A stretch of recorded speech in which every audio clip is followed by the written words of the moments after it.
九死一生的战场上凯旋归来，他第一件事就是迎娶心爱的女人。可大殿门开，走出来的却是恶毒小姨子，而他真正的新娘此时正惨遭杀手围攻。林子里一辆马车正往前赶，车里的伊莲内正伤心欲绝，他怎么都想不通那个人为什么要背叛他。而另一边，大殿里正举行着盛大的仪式，凯撒身穿重甲走了进来，全场都在高呼他的名字，底下的人交头接耳，都在议论他身上的恶龙诅咒。可凯撒根本不在乎这些闲话，他一开口就直奔主题，问手下自己的新娘在哪。手下赶紧回答，新娘马上就到。侍卫大声宣告，皇女殿下已经到了，整整2年了，她在战场上拼了命地熬下来，全是为了心上人伊莲娜，只要能再见她一面，受再多罪都值了。大门终于打开，凯撒满心期待地看过去，可当他看清来人的那一刻，整个人直接僵住了。乔维内塔笑着恭喜凯撒凯旋，可凯撒连个好脸色都没给，冷冷地问，我的新娘在哪？乔维内塔还想装糊涂，笑着说，我不就是您的新娘吗？结果凯撒二话不说，直接拔了剑，旁边的人全吓坏了，赶紧劝他别在店里动手。可凯撒根本不听，他死死盯着对方，下了最后通牒，我再问最后一次，伊莲娜在哪？此时的伊莲娜正坐在马车里委屈难过，一个是公爵家最不受待见的私生女，从小只能像个女仆一样干杂活，甚至连路都走不稳，这就是伊莲娜。另一个是帝国被诅咒的大皇子凯撒，明明身份最尊贵，却因为体内的狂龙诅咒，沦为了人人害怕的怪物。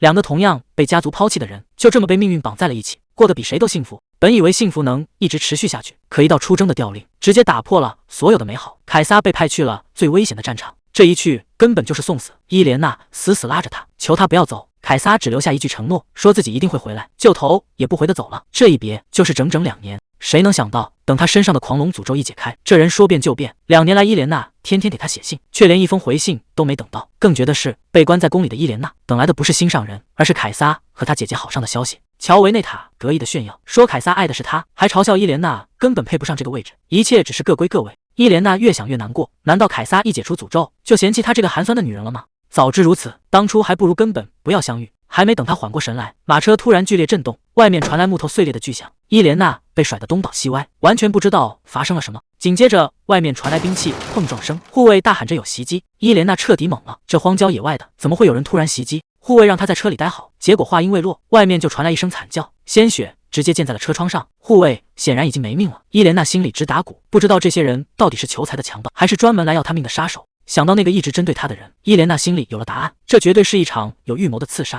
可他不能就这么坐以待毙，脑海里那个声音一直在回响，只有活下去的人才是强者。他一咬牙，直接冲出马车。伊莲娜提着裙子拼命往前跑，这要是被抓到，可就真的没命了。后面的刺客发现人跑了，立刻大喊着追了上来。这下情况更糟了，她一个弱女子，哪里跑得过这些职业杀手？没跑几步就快撑不住了。难道今天注定要死在这了吗？就在这千钧一发的时刻，林子里突然传来急促的马蹄声，还没等刺客反应过来，一道寒光闪过，带头的杀手直接被削了脑袋。这突如其来的变故把伊莲娜也给整懵了，来的人到底是谁？他摸出藏在腿上的匕首，死死盯着前方，大喊着让对方别过来。雨越下越大，雷声在头顶炸开，他根本看不清来人的脸，只知道对方正一步步逼近。就在他以为自己死定了的时候，借着闪电的光，他终于看清了那个高大的身影，这标志性的铠甲和黑发，来的人居然是凯撒。伊莲娜强撑着问，你怎么会在这？可还没等听到答案，他就彻底失去了意识。但在倒下的一刻，他突然明白，这男人是来看着他死的，好彻底抹掉自己唯一的污点。这事儿还得从3年前那场婚礼说起，那也是个大雨天，旁人的闲言碎语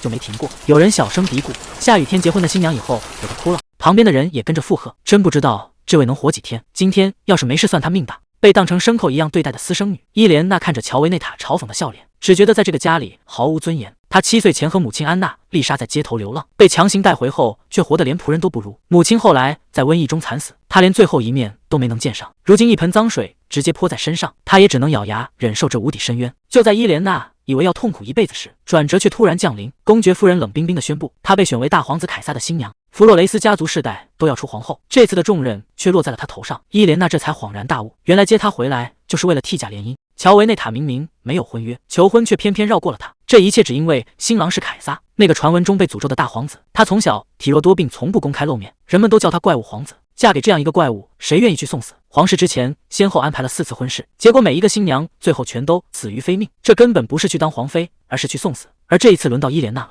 这就是他们接她回来的真正原因，让一个流浪的私生女去当替死鬼。乔维内塔在一旁幸灾乐祸的冷笑，嘲讽这是他高攀不起不上荣耀。之前4个新娘死得不明不白，大家都说是被大皇子克死的。这门婚事对伊莲娜来说就是一张无法逃脱的催命符，可她根本没有拒绝的余地。既然横竖都是死，不如放手一搏。伊莲娜眼神冰冷，直接表态，她愿意嫁给大皇子凯撒。听到这话，乔维内塔终于松了一口气。婚礼的日子很快就到了，伊莲娜独自坐在空荡荡的房间里。她早就听说过这位大皇子从不露面，可没想到对方居然傲慢到这种地步，连婚礼都是让人代办的。新娘的尊严被践踏得一文不值，敷衍的婚礼连安全检查都没做。伊莲娜趁机在裙底藏了防身武器，虽然她不知道这东西能起什么作用。突然门外传来沉重的动静，她整个人瞬间警惕起来。大门被推开，守卫抬进来的居然是一个大铁笼，里面关着的正是她的新婚丈夫。守卫冷冷挑明对方的身份，这就是被灌了药失去意识的凯撒。看着眼前戴着颈圈的男人，伊莲娜简直不敢相信自己的眼睛，这待遇分明就是一个囚犯。守卫粗暴地解开锁链，把人扔在床上，随后锁死大门，将他们关在一起。守卫临走前警告药效很快会过去，大皇子随时都有可能醒来。房间里瞬间只剩下他们2个人。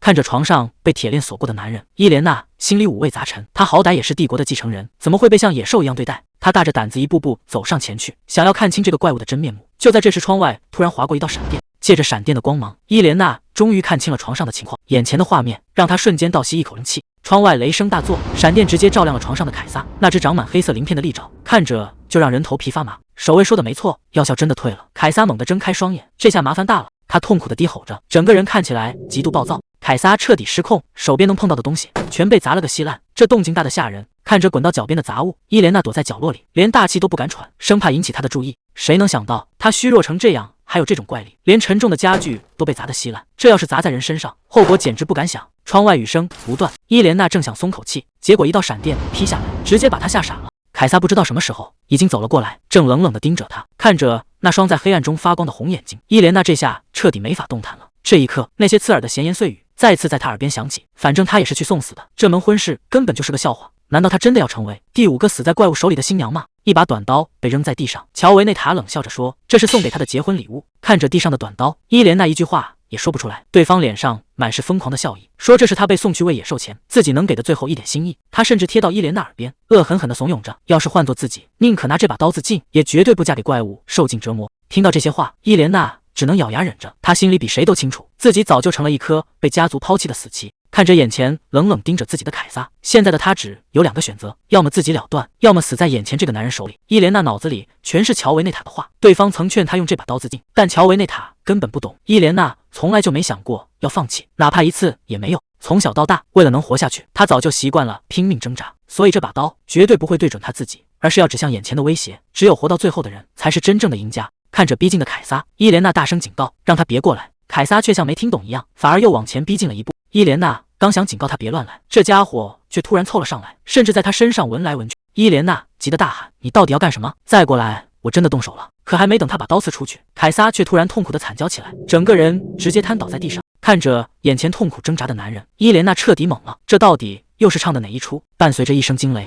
凯撒突然惨叫着蜷缩起来，这反应让伊莲娜有些摸不着头脑。这个传闻中的怪物怎么看起来像是在害怕？可他到底在怕什么？看着窗外不断闪烁的雷光，伊莲娜心里冒出一个荒诞的想法，她试探着问了一句：“你该不会是怕打雷吧？”听到这话，凯撒只是死死捂着头，一句话也说不出来。这可真是太奇怪了，一个被所有人当成怪物的男人，居然会被雷声吓成这样。伊莲娜突然意识到一件事，传闻中那个残暴的大皇子根本就不是什么怪物，他现在这个样子更像是一只受惊的野兽。伊莲娜试着放轻声音安慰他，告诉他这雷声虽然响，但根本伤不到人。没想到这一招还真管用，凯撒居然小声地向他确认是不是真的没事。看到对方有了回应，伊莲娜赶紧继续安抚，只要能让他冷静下来，今晚这一关说不定就能过去。可谁能想到，还没等他松口气，窗外突然又是一道闪电劈了下来，凯撒彻底失控了。伊莲娜急忙劝他冷静，可根本没用，他的右手居然开始长出黑色的鳞片。眼看情况不对，伊莲娜只能一步步往后退，他盯上了掉在地上的短刀，这是他唯一的防身武器了，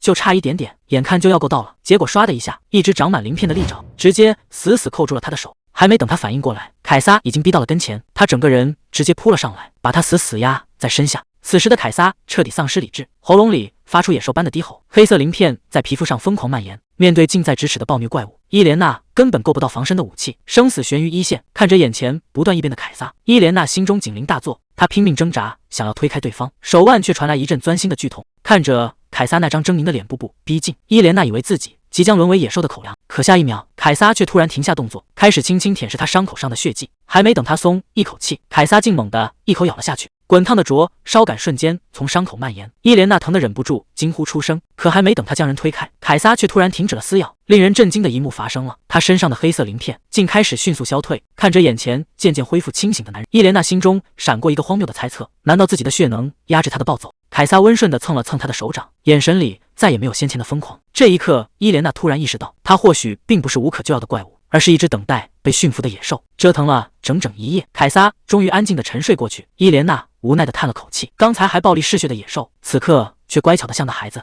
同为被家族抛弃的棋子，他们同样身不由己，同样被困在命运的牢笼里。伊莲娜试探着伸手抚摸他的脸颊，熟睡中的凯撒竟本能地蹭了蹭他的掌心。清晨的微光洒进房间，门外突然传来守卫嘈杂的议论声，听他们的语气，显然是准备来给新娘收尸的。毕竟没人相信有人能从怪物手中活过新婚夜。然而当沉重的大门被推开，带头的守卫瞬间如遭雷击，愣在原地。房间里的景象彻底颠覆了他们的认知。伊莲娜不仅毫发无伤，甚至还竖起手指示意他们安静。看着传闻中残暴嗜血的皇子，此刻正无比温顺地依偎在新娘怀中，守卫吓得连手中的武器都掉落在地。这动静惊醒了凯撒，他猛地睁开双眼，本能的想要抱起伤人。伊莲内眼疾手快从身后死死抱住他，低声喝止他不要冲动。这一抱竟然奇迹般的安抚了暴躁的野兽。凯撒疑惑地转过头看着他，伊莲娜轻声细语地安抚着他的情绪，承诺只要他听话，就绝不会让人伤害他。看着眼前这个散发着温暖气息的女人，凯撒眼中闪过一丝迷茫，却本能地选择顺从。门口的守卫吓得魂飞魄散，连滚带爬地跑去向皇帝汇报这桩奇闻。消息很快传到了皇后科内利亚的耳中，手下战战兢兢地禀报，新娘不仅平安无事，甚至毫发无伤。科内利亚端着茶杯的手微微一顿，嘴角勾起一抹冰冷的笑意。看来这个新送去送死的棋子，命比他预想的还要硬。作为当今的皇后，科内利亚绝非善类。她当年以情妇身份隐忍多年，熬到前皇后去世，才终于上位。他的儿子更是背负了20年的私生子骂名，因此私生子这3个字是他绝对的逆鳞。手下人不敢多言，只能战战兢兢地请示如何安置新娘。科内利亚冷笑着，将翡翠宫赏赐给伊莲娜。那座看似华丽的宫殿，实则是人人避之不及的夺命深渊。手下恭敬的领命，科内利亚漫不经心的随口一问：“那个新娘叫什么名字？”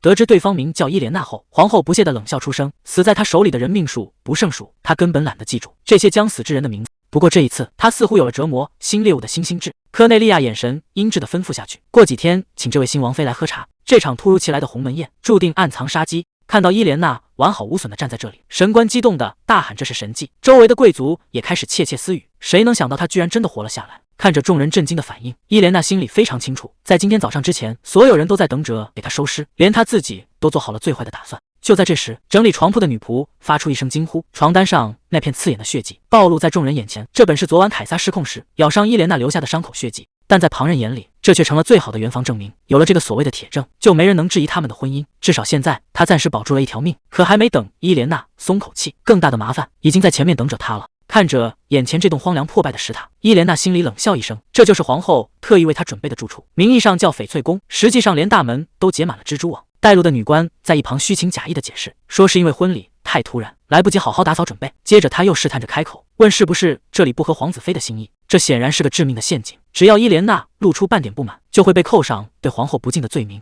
伊莲娜微微一笑，平静的回答：“我很喜欢这里，还请转告皇后陛下，多谢她的体贴关照。”看到伊莲娜如此沉得住气，女官也挑不出任何毛病，只能客套几句，带着人转身离开。好不容易打发走了难缠的女官，伊莲娜总算能躺下喘口气。这地方虽然破败冷清，但好歹没人来打扰。看着空荡荡的屋子，她倒是一点也不觉得委屈。皇宫里踩低捧高的套路，她早就见怪不怪了。比起她那个冷血的娘家，这里的待遇已经算得上温柔。还没等她多躺一会儿，门外突然传来敲门声，新来的侍女提着水桶走进来，说是要伺候她沐浴。伊莲娜直接开口拒绝。在这危机四伏的皇宫里，谁知道这人到底安的什么心？她把话挑明，以后洗漱这种私密事，谁也不准插手。在这深宫里，多一个人盯着，就多一分暴露的危险。把人打发走之后，她总算能松口气。到了开饭的时间，看着一桌子丰盛的饭菜，伊莲娜却没什么胃口。她主动开口询问：“凯撒人呢？”侍女恭敬的回答：“殿下马上就到，以后2位都要在翡翠宫一起生活。”听到这个消息，伊莲娜心里开始盘算，就算凯撒身上有再多可怕的传闻，他依然是这个帝国的继承人，只要能牢牢抓住这棵大树，他在这宫里的日子或许就还有转机。就在这时，门外传来通报声，说是大皇子殿下到了。伊莲娜立刻站起身迎上去，可还没等她开口，门外却突然传来沉重的铁链声。这动静让伊莲娜心里咯噔一下。只见凯撒被粗重的铁链死死捆绑，嘴上还戴着冰冷的金属面罩，整个人被守卫强行按倒在地上，嘴里不断发出野兽般的低吼。看到这一幕，伊莲娜简直不敢相信自己的眼睛，她忍不住质问守卫：“你们怎么能这样对待她？”可守卫却直接用武器拦住她，警告她不要靠近，免得被这个怪物咬伤。被激怒的凯撒疯狂挣扎起来，手上的黑色鳞片再次浮现，身上的铁链被崩得直响。崩断的铁链散落一地，守卫们顿时慌了神，大喊着让人退后。可此时的凯撒已经彻底暴走，几个守卫根本压不住他。眼看局势彻底失控，守卫们直接下了狠手，用带刺的铁叉死死掐住他的脖子。伊莲娜在一旁急得大喊：“求他们快住手！”可他被守卫死死拦住，根本没办法靠近。被激怒的凯撒根本顾不上疼痛，他竟然硬生生扯掉嘴上的金属面罩，哪怕满嘴是血也毫不在乎。他摇摇晃晃地挣脱了束缚，直接冲破了守卫的防线。刚冲出去没多远，凯撒就再次被守卫死死按住。这下他是彻底动弹不得了。守卫们动作极快，粗重的铁链虫新缠了上去，连金属面罩也再次被扣死。看着被折磨的凯撒，伊莲娜实在看不下去，她忍不住大声质问：“你们怎么能这么做？这简直太残忍了！”可守卫根本不为所动，只是冷冰冰地警告他，如果还想要这双手，就最好别碰那些铁链或面罩。接着，守卫递过来一把钥匙，让他收下。看着手里的钥匙，伊莲娜一时间有些没反应过来。还没等他多问，守卫们就识趣地退了出去，把这冰冷的房间留给了他们两个人。看着眼前被折磨的男人，伊莲娜忍不住惊呼：“这到底是什么情况？”伊莲娜心中满是疑惑，戴着这种面罩到底要怎么吃东西？直到她看见桌上那盘血淋的生肉，以及旁边冰冷的铁夹子，她瞬间明白了一切。这些人竟然要用夹子把生肉从面罩缝隙里强行塞进去。看着被当成野兽对待的凯撒，伊莲娜心中涌起强烈的愤怒与同情。这哪里是对待皇子，简直连畜生都不如。听到凯撒痛苦的低哼，他再也无法袖手旁观，下意识想要帮他解开束缚。可守卫先前的警告突然在耳边回响，擅自触碰这些铁链，这双手恐怕就保不住了。但看着眼前痛苦挣扎的男人，他还是咬牙下定了决心，绝不能眼睁睁看着他被当成牲口。他试探着轻声呼唤凯撒的名字，可回应他的却只有一声低沉而狂暴的野兽嘶吼。伊莲娜深吸一口气，决定先把这个碍事的金属面罩摘下来。她颤抖着伸出双手，缓缓摸向那冰冷的锁扣。还没等他触碰到锁扣，凯撒突然疯狂挣扎起来，浑身青筋暴起，粗壮的铁链竟被他硬生生崩断。这突如其来的变故让伊莲娜瞬间紧张到了极。为了以防万一，守卫强行塞给他一个蓝色药瓶，叮嘱他一旦情况失控，就直接往凯撒脸上砸去。看着手里的药瓶，再看着眼前痛苦挣扎的男人，伊莲娜整个人愣在原地。此时凯撒脸上浮现出诡异的黑色鳞片，嘴里不断发出痛苦的低吟。面对这个随时会失控的庞然大物，伊莲娜一时间根本不知该如何是好。凯撒突然暴走，怒吼声响彻房间。在这场混乱的拉扯中，伊莲娜只觉得手背上一阵刺痛，想起被守卫死死按住挣扎的凯撒，伊莲娜心中满是不忍。如果自己此时用了药瓶，那和那些折磨她的恶魔又有什么区别？她低头看向手背上刚刚划出的伤口，鲜血正缓缓渗出。这道伤口让她猛然想起昨晚的异状，当时狂暴的凯撒似乎就是在触碰到她的血液后才冷静下来。虽然无法100%确定，但眼下已经没有退路。看着眼前痛苦万分的男人，她决定彻底豁出去赌一把。伊莲娜主动将受伤的手递到凯撒面前，轻声唤道：“给你，这是你想要的吗？”闻到血腥味的凯撒瞬间停下挣扎，喉咙里发出野兽般的低吼，鲜血顺着伊莲娜的指尖一滴滴滑落，这是他最后的筹码。还没等伊莲娜反应过来，凯撒已经如野兽般猛扑了上来。他死死咬住那只受伤的手掌，开始贪婪的大口吞咽鲜血。剧烈的疼痛让伊莲娜倒吸凉气，但神奇的是，随着血液不断流失，凯撒狂暴的身体竟然真的渐渐安静下来。这招居然真的管用。伊莲娜试探着轻声唤他的名字，凯撒。幸好此时守卫已经退开，要是让外人知道这位被诅咒的皇子居然要靠吸食人血保持清醒，后果将不堪设想。眼看凯撒的眼神恢复清明，伊莲娜赶紧将手缩回，低声说道：“够了，到此为止吧。”他本想借机拉开安全距离，可还没等他松一口气，凯撒却突然再次凑了上来。伊莲娜顿时有些慌乱，凯撒两人的距离近到能听到彼此的呼吸，这个男人到底想干什么？伊莲娜有些措手不及，看他这副样子，难道是还没吸够？危险的尖牙就在脖子旁边，伊莲娜试图推开他，凯撒真的够了。还没等他把话说完，整个人就被死死按倒在地。这下麻烦大了，对方竟然直接舔了上来。这一下直接让伊莲娜慌了神，她急忙喊道：“凯撒，快停下！”可凯撒根本听不进去，反而越凑越近。伊莲娜整个人被死压在身下，这感觉实在太奇怪了，她根本无法挣脱。眼看局势要失控，伊莲娜急切的哀求：“求你了，快停手！”听到这句话，凯撒动作猛地一顿，似乎终于清醒了过来。他有些迟疑的问：“停下？”伊莲娜赶紧点头：“是的。”伊莲娜有些委屈的解释：“要是你一直这么吸我的血，我可是会死掉的。”听到死这个字，凯撒整个人猛地一震，嘴里不断喃喃自语：“不。”伊莲娜叹了口气：“没错，我可不想就这么死掉，所以……”还没等他把话说完，凯撒突然伸出手，轻轻碰了碰他的脸，嘴里还在重复着那个字：“不。”看着眼前慌乱的凯撒，伊莲娜突然意识到，也许他根本不懂什么是死亡，但他唯一确定的就是不想让自己死掉。想到这，他轻轻摸了摸他的头发。伊莲娜轻声唤着他的名字：“凯撒。”接着自我介绍道：“我是伊莲娜。”听到这个名字，凯撒有些吃力的重复着：“伊莲娜。”看他念得这么费劲，伊莲娜又补充了一句：“以前有人叫我阿莲。”凯撒跟着念道：“阿莲。”这下他可记住了，整个人一下子笑开了花。阿莲看着眼前这个像小孩子一样的凯撒，伊莲娜温柔地提醒他：“我们现在已经结婚了。”听到结婚这两个字，凯撒显然有些懵了。凯撒嘟囔着问：“结婚？”其实这场婚姻根本没人看好，不管是那些盼着他死的女仆，还是这栋破旧的翡翠宫，甚至连皇后科内利亚都容不下他们。但那又怎么样呢？在这个冷酷的皇宫里，凯撒已经是他唯一的依靠了。既然如此，那就只能抱团取暖。伊莲娜看着他：“我会一直站在你这边。”凯撒有些不解地重复：“这边？”伊莲娜笑着点头：“对，我们是一伙的。”凯撒低声念叨着这个词：“一伙的。”既然成了一家人，那以后要是再有人敢欺负他，他绝对不会坐视不管。伊莲娜看着他，轻声叮嘱道：“答应我，以后要是有人伤害你，一定要告诉我。”凯撒有些懵懂地重复着：“伤害我？”伊莲娜点头：“对，就像之前那些欺负你的骑士一样。”听到这里，凯撒情绪一下子激动起来，大声喊着：“讨厌！不要！”看着他的反应，伊莲娜心里很不是滋味。他表达抗拒的词汇居然比其他话都要清晰得多，这说明他以前肯定无数次经历过这种折磨。那些人真是太坏了。为了让他安心，伊莲娜朝他伸出了小拇指，笑着说：“我们拉钩约定好了。”看着眼前这只手，凯撒有些疑惑地歪了歪头。伊莲娜主动拉住他的手，这下他们之间又多了一个约定。听到约定这两个字，凯撒低声重复着：“约定。”伊莲娜有些不确定地问他：“你真的听懂了吗？”结果凯撒直接笑开了花，大声回答：“对，约定。”看着他这副傻乎乎的样子，伊莲娜心里直犯嘀咕，他到底是不是真的听懂了？转眼到了开饭时间，看着桌上的饭菜，凯撒直接伸手就去抓，伊莲娜赶紧在一旁纠正他：“凯撒要用叉子吃东西。”为了让他学会，他还特意拿起叉子做示范，看好了，要像这样用叉子。结果这凯撒倒好，直接张开嘴等着投喂，像个嗷嗷待哺的小鸟。伊莲娜嘴上说着让他自己来，最后还是没忍住喂了过去。看凯撒吃的这么香，她忍不住笑出了声，这哪里像是要结婚的丈夫，分明就是个5岁的小孩。还没等两人多待一会儿，门外突然传来了敲门声，紧接着大门被推开了，来人一进屋，直接被眼前的景象吓了一跳，忍不住惊呼出声。凯撒下意识地喊了一声：“梅赛！”看着凯撒的反应，伊莲娜心里直犯嘀咕，难道这是凯撒认识的人？为了弄清楚对方的身份，他主动开口询问：“请问您是哪位？”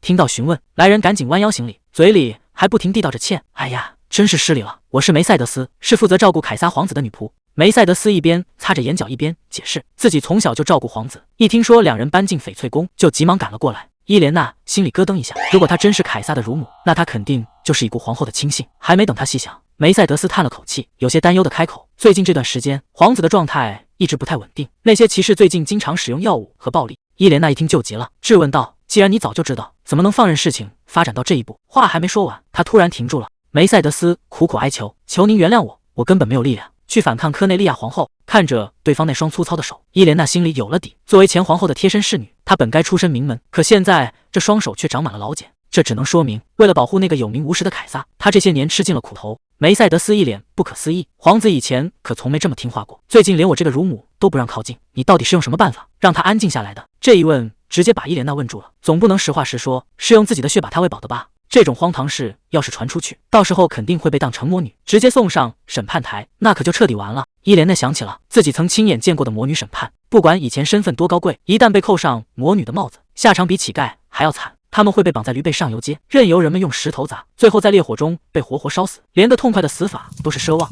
梅赛德斯的声音突然打断了他的思绪，他关切地问：“殿下，您没事吧？”伊莲娜赶紧掩饰过去：“没什么，但这个用血喂养凯撒的秘密绝对不能让任何人知道。”就在这时，凯撒的手突然抓住了他。凯撒看着他，低声叫着他的名字：“阿莲。”被凯撒这么一抓，伊莲娜心里直犯嘀咕，难道他察觉到了自己的不安？为了不让旁人看出端倪，他赶紧轻声安抚凯撒，说自己没事。这一幕正好被梅赛德斯看在眼里，他不仅没有起疑，反而一脸欣慰的感叹：“看来皇子殿下真的很喜欢您呢。”听到这话，伊莲娜只能尴尬的陪笑附和，不过这也让他松了一口气，总算是把这一关给糊弄过去了。夜幕降临，折腾了一整天的伊莲娜躺在床上，准备好好休息一下。可还没等她合眼，梅赛德斯就在一旁轻声提醒，让她早点歇歇，因为用不了多久，皇后科内利亚就要举办茶会了。一想到明天的皇后茶会，伊莲娜就觉得头疼，光是应付眼前的麻烦就够累了，要是再碰上那位难缠的皇后，以后的日子怕是更不好过。还没等她想出个头绪，脚踝上突然传来一阵冰凉的触感，这可把她吓了一大跳。定睛一看，居然是凯撒，这家伙爬上了床，还一脸傻气地抓着她的脚不放。看着他这副莫名其妙的笑容，伊莲娜顿时有些哭笑不得。这家伙大半夜的，到底又想干什么？她有些无奈地劝凯撒回房去，可看着凯撒这副样子，她又有些于心不忍，总不能真把人给赶出去吧？思来想去，她也只能妥协了。她掀开被子，主动让凯撒进被窝里来。一听这话，凯撒顿时高兴坏了，立马答应着钻了进来。看着躺在身边的凯撒，伊莲娜只能在心里安慰自己，反正两人已经是夫妻了，同床共枕应该也没什么大不了的吧。刚钻进被窝，这家伙就动个不停，折腾得人根本没法睡。伊莲娜有些无奈，轻声喊他：“凯撒！”看着他这副闲不住的样，伊莲娜忍不住笑出了声。仔细想想，已经很久没有像这样感受着别人的温度入睡了。既然都睡不着，她索性朝凯撒招了招手：“过来吧。”她轻声哄着凯撒，这样抱着睡，暖和又踏实。听到这话，凯撒乖乖靠了过来，低声回应：“好。”在这股久违的暖意中，伊莲娜终于沉沉睡去。看着熟睡的女人，凯撒悄悄凑上前去，在她的额头上轻轻落下一吻。皇宫的一处房间里，马蒂亚斯正低声询问着什么，手下恭敬地回答：“是的，殿下。”听到这个消息，马蒂亚斯冷笑了一声。他原本以为这次送过去的又会是一具尸体，保守派的那些老家伙们这下该高兴坏了。虽然大皇子凯撒危在旦夕，但保守派依然死守着他的正统地位。说白了，他们不过是想要一个听话的傀儡。随着与魔族的战争结束，整片大陆被三大势力瓜分：人类的阿瑟特里亚帝国、精灵的赫比利姆森林以及矮人的钢铁联盟。在这看似稳定的局势下，皇室内部的权力斗争才刚刚拉开序幕。想要在帝国登基称帝，还得看另外两个同盟国的脸色。他们自然想扶持一个听话的傀儡。马蒂亚斯有些好奇地问：“到底是哪家的千金命这么大能活下来？”手下赶紧回答：“是弗洛雷斯家族的千金。”听到这个名字，马蒂亚斯冷笑了一声：“那可是当年斩杀狂龙的英雄家族，传闻大贤者的血脉能压制龙血，可他们居然设得把公爵千金送给凯撒那个疯子。”手下凑上前低声耳语了几句，马蒂亚斯这才恍然大悟，原来只是个私生女，难怪弗洛雷斯家族舍得放人。不过这也让他对这个女人产生了兴趣。大贤者科西莫的后代，难道真的有什么特别之处？不过要是早知道他能活下来，自己当初就该去参加那场婚礼。他冷笑了一声，反正用不了多久，他们迟早会见面的。翡翠宫里突然传出一声怒喝，老实交代，原来是有人指控女仆德尔菲娜，说她偷了女主人的珠宝。德尔菲娜急得大喊：“殿下，真的不是我！”指责声铺天盖地砸过来，所有人都咬定是他偷了珠宝。就在这最混乱的时刻，伊莲娜猛地惊醒过来，原来刚才那些可怕的画面只是一场噩梦。看着身边还在熟睡的凯撒，他这才稍微踏实了一点。这家伙安静躺着的时候，倒真像个养尊处优的贵族少爷。可还没等他彻底缓过神来，外面突然传来一阵嘈杂的异响。这大清早的，难道又出什么事了？伊莲娜赶紧起身查看，门一开，外面的景象让她直接愣住了。一大群女仆正围在走廊里，气氛显得异常紧绷。女仆长赶紧上前行礼问安。看着这反常的一幕，伊莲娜主动开口询问：“这大清早的到底在吵什么？”艾尔达迫不及待地跳了出来，指着地上发抖的德尔菲娜大喊：“他偷了您的珠宝，这可是人赃并获！”这话一出，周围的人立马跟着起哄，纷纷要求把这个小偷赶出去。显然是有人在背后推波助澜。看着眼前这出闹剧，伊莲娜直接动了真格，大清早的在主子门前大呼小叫，这规矩简直是立到天上去了。她冷冷地看着女仆长，让她把事情解释清楚。女仆长小声嘀咕：“一个街头长大的私生女，居然也敢在这摆谱。”她开口解释说：“有人亲眼看到德尔菲娜在偷拿您的珠宝，大家这才赶来汇报。”伊莲娜冷笑了一声，这副欲盖弥彰的架势，她可太熟悉了。当年她刚进弗洛雷斯家的时候，那些下人也是用这种眼神看着她，在背后指指点点，说她是公爵和厨娘生下的私生女。那时候没有一个人护着她，日子过得连个普通女仆都不如。普通人干个10年8年还能攒钱离开，而她却只能被困在那个泥潭。弗洛雷斯这个姓氏就像是一道无形的枷锁，把她死死地困在那个家里。整整10多年，她过得连个普通下人都不如。但也正因为吃过这些苦，眼前这帮女仆的把戏，她一眼就能看穿，这不过是给新主人的下马威罢了。这种偷窃的指控根本就是死无对证的烂账，谁也说不清楚。既然有人想借题发挥，伊莲娜索性顺水推舟，直接把矛头对准了女仆长。她冷冷地质问：“管教下人，难道不是你这个女仆长的职责吗？”这突如其来的质问让女仆长有些措手不及。伊莲娜可没打算给她留面子，一条条的数落她的失职，不仅没看管好主子的珠宝，连底下的女仆也管教不好，甚至大清早就在门口大吵大闹。女仆长慌了神，急忙想要把责任推给别人，但伊莲娜根本不吃这一套，直接打断她说：“现在谈的是她这个女仆长的问题。”看着眼前这群各怀鬼胎的下人，伊莲娜心里跟明镜似的，他们无非是觉得她没有靠山，又嫁给了一个疯子皇子，所以才敢这么肆无忌惮地欺负她。既然如此，她也懒得再兜圈子了，直接质问女仆长：“到底是谁派你来这里的？”女仆长被逼得没办法，只能老老实实的交代：“是埃尔维拉伯爵夫人的命令。”伊莲娜直接把话挑明，冷冷地警告她：“你的无礼已经玷污了埃尔维拉伯爵夫人的名誉。”这话一出，女仆长整个人都傻了，她怎么也没想到，这个看似好欺负的私生女，一出手就直接扣了顶大帽子下来。女仆长吓得扑通一声跪在地上，连声哀求王妃殿下宽恕。看着眼前求饶的女人，所谓的疏忽不过是推卸责任。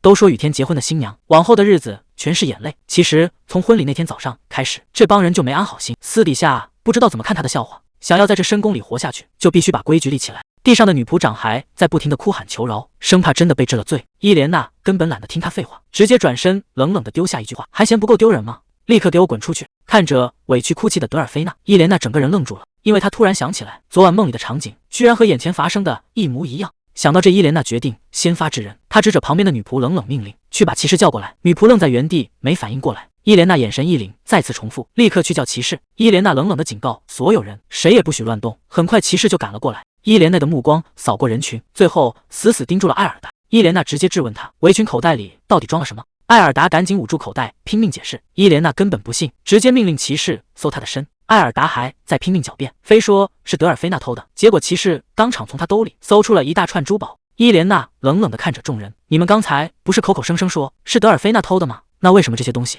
会在艾尔达口袋里？”伊莲娜根本不给他机会，冷冷宣布偷窃是重罪，直接让人把他们全都带走审问。德尔菲娜红着眼眶向伊莲娜道谢。伊莲娜心里很清楚，如果自己没有及时出手，今天被冤枉带走的就会是这个无辜的女孩。她温和地让德尔菲娜先退下。伊莲娜回到房间，陷入了沉思。虽然这次勉强避开了危机，但她知道这只是个开始。在这个危机四伏的皇宫里，她必须尽快培养出真正属于自己、能够绝对信任的亲信。就在这时，床上的凯撒揉着眼睛醒了过来，迷迷糊糊地叫了她一声。伊莲娜温柔地询问凯撒是否醒了。看着眼前这个温顺的男人，她心里泛起一阵酸楚。这个被世人当成怪物的皇子，过去到底默默忍受了多少折磨？既然两人的命运已经绑在一起，那他就一定会替他撑腰到底。为了凯撒，也为了他自己，他必须去见当今的皇后。就在他思索对策时，梅赛德斯在门外恭敬地求见。伊莲娜收起思绪，让人进来。梅赛德斯推门走入房间，微笑着解释说自己在凯撒的房间没找到人，这才一路寻了过来。看到凯撒正黏在伊莲娜身边，梅赛德斯忍不住打趣：“两位殿下的感情真好。”这让伊莲娜有些不好意思。看着黏在身上的凯撒，伊莲娜有些害羞地轻声制止。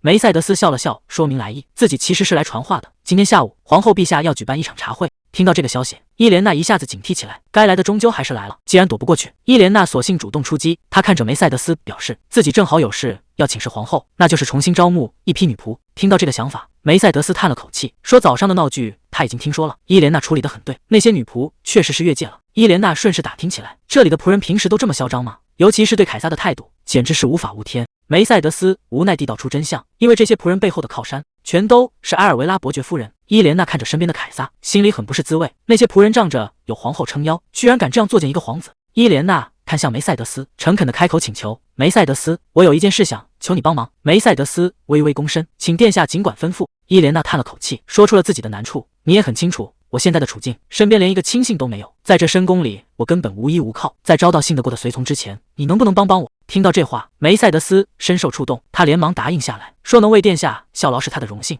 这下子，伊莲娜终于在这冰冷的皇宫里找到了第一个可以依靠的盟友。她向梅赛德斯道谢：“谢谢你，梅赛德斯。”就在这时，女仆在门口探出头来，提醒伊莲娜该准备去参加茶会了。伊莲娜有些疑惑地问：“凯撒不和我一起去吗？”梅赛德斯有些为难地解释：“皇后陛下并不想见到大皇子。”听到皇后的名字，旁边的凯撒突然开口，冷冷地吐出几个字：“科内利亚，我讨厌他。”这突如其来的敌意让门口的女仆吓得不敢出声。伊莲娜也有些意外，试探着问他：“真的吗？”凯撒整个人变得非常暴躁，嘴里不停地重复着讨厌两个字。看着有些失控的凯撒，伊莲娜突然反应过来，难道是昨晚喂给他的血药效已经开始退了？为了不让秘密泄露，她赶紧把屋里的人都赶了出去。刚才凯撒那野兽般的眼神让伊莲娜一阵后怕，这种恐惧确实很难习惯。还没等她缓过神来，凯撒红着眼睛凑了过来，甚至开始在她身上闻来闻去，眼看他就要往脖子上咬。伊莲娜赶紧出声制止，待会儿还要去见皇后，脖子上绝对不能留下痕迹，与其让他乱咬，不如换个隐蔽的地方。这一口下去，血腥味直接散开。凯撒顺着伤口开始吸食，虽然疼得厉害，但只要能让他安静下来，这一切就都值了。看着不断吸食自己血液的凯撒，伊莲娜心里有些动摇，这样一直重复下去真的没问题吗？她只希望自己没有害了凯撒。等凯撒安静下来后，伊莲娜开始为接下来的茶会做准备。她特意叮嘱女仆，把一切都弄得越简单越好，毕竟皇后本来就看她不顺眼，她可不想在这个时候出风头。不过眼下还有一个棘手的问题，伊莲娜吩咐女仆帮她准备一副手套，并且拒绝了女仆的服饰，坚持要自己戴上。看着手上的伤口被手套遮住，伊莲娜这才稍微松了口气。虽然大家都知道她昨晚受了伤，但她绝不能让皇后抓到任何把柄，借题发挥来找她的麻烦。一切准备就绪，接下来就该去面对那位难缠的皇后了。伊莲娜轻声哄着：“我很快就回来。”凯撒，凯撒死死拽住衣角大喊：“不要！”这粘人劲一上来，谁劝都不好使。梅赛德斯赶紧过来打圆场：“殿下，您这样会让王妃很为难的。”有了台阶下，伊莲娜赶紧答应会尽快回来，这才急匆匆地出了门。看着伊莲娜离去的背影，凯撒在房间里喃喃自语，似乎还在抗拒她的离开。另一边，茶会现场已经传来了通报声，宣布伊莲娜已经到了。可实际上，伊莲娜现在的状态非常糟糕，她走得摇摇晃晃，每一步都极其艰难。这显然是皇后故意设下的圈套，对方故意没有提前告知地点，偏偏把茶会定在离翡翠宫最远的温室。伊莲娜昨晚受了伤，身体本就虚弱，现在还要强撑着走完这么长的一段路。但既然已经走到了这里，她就绝对不能在皇后面前露怯，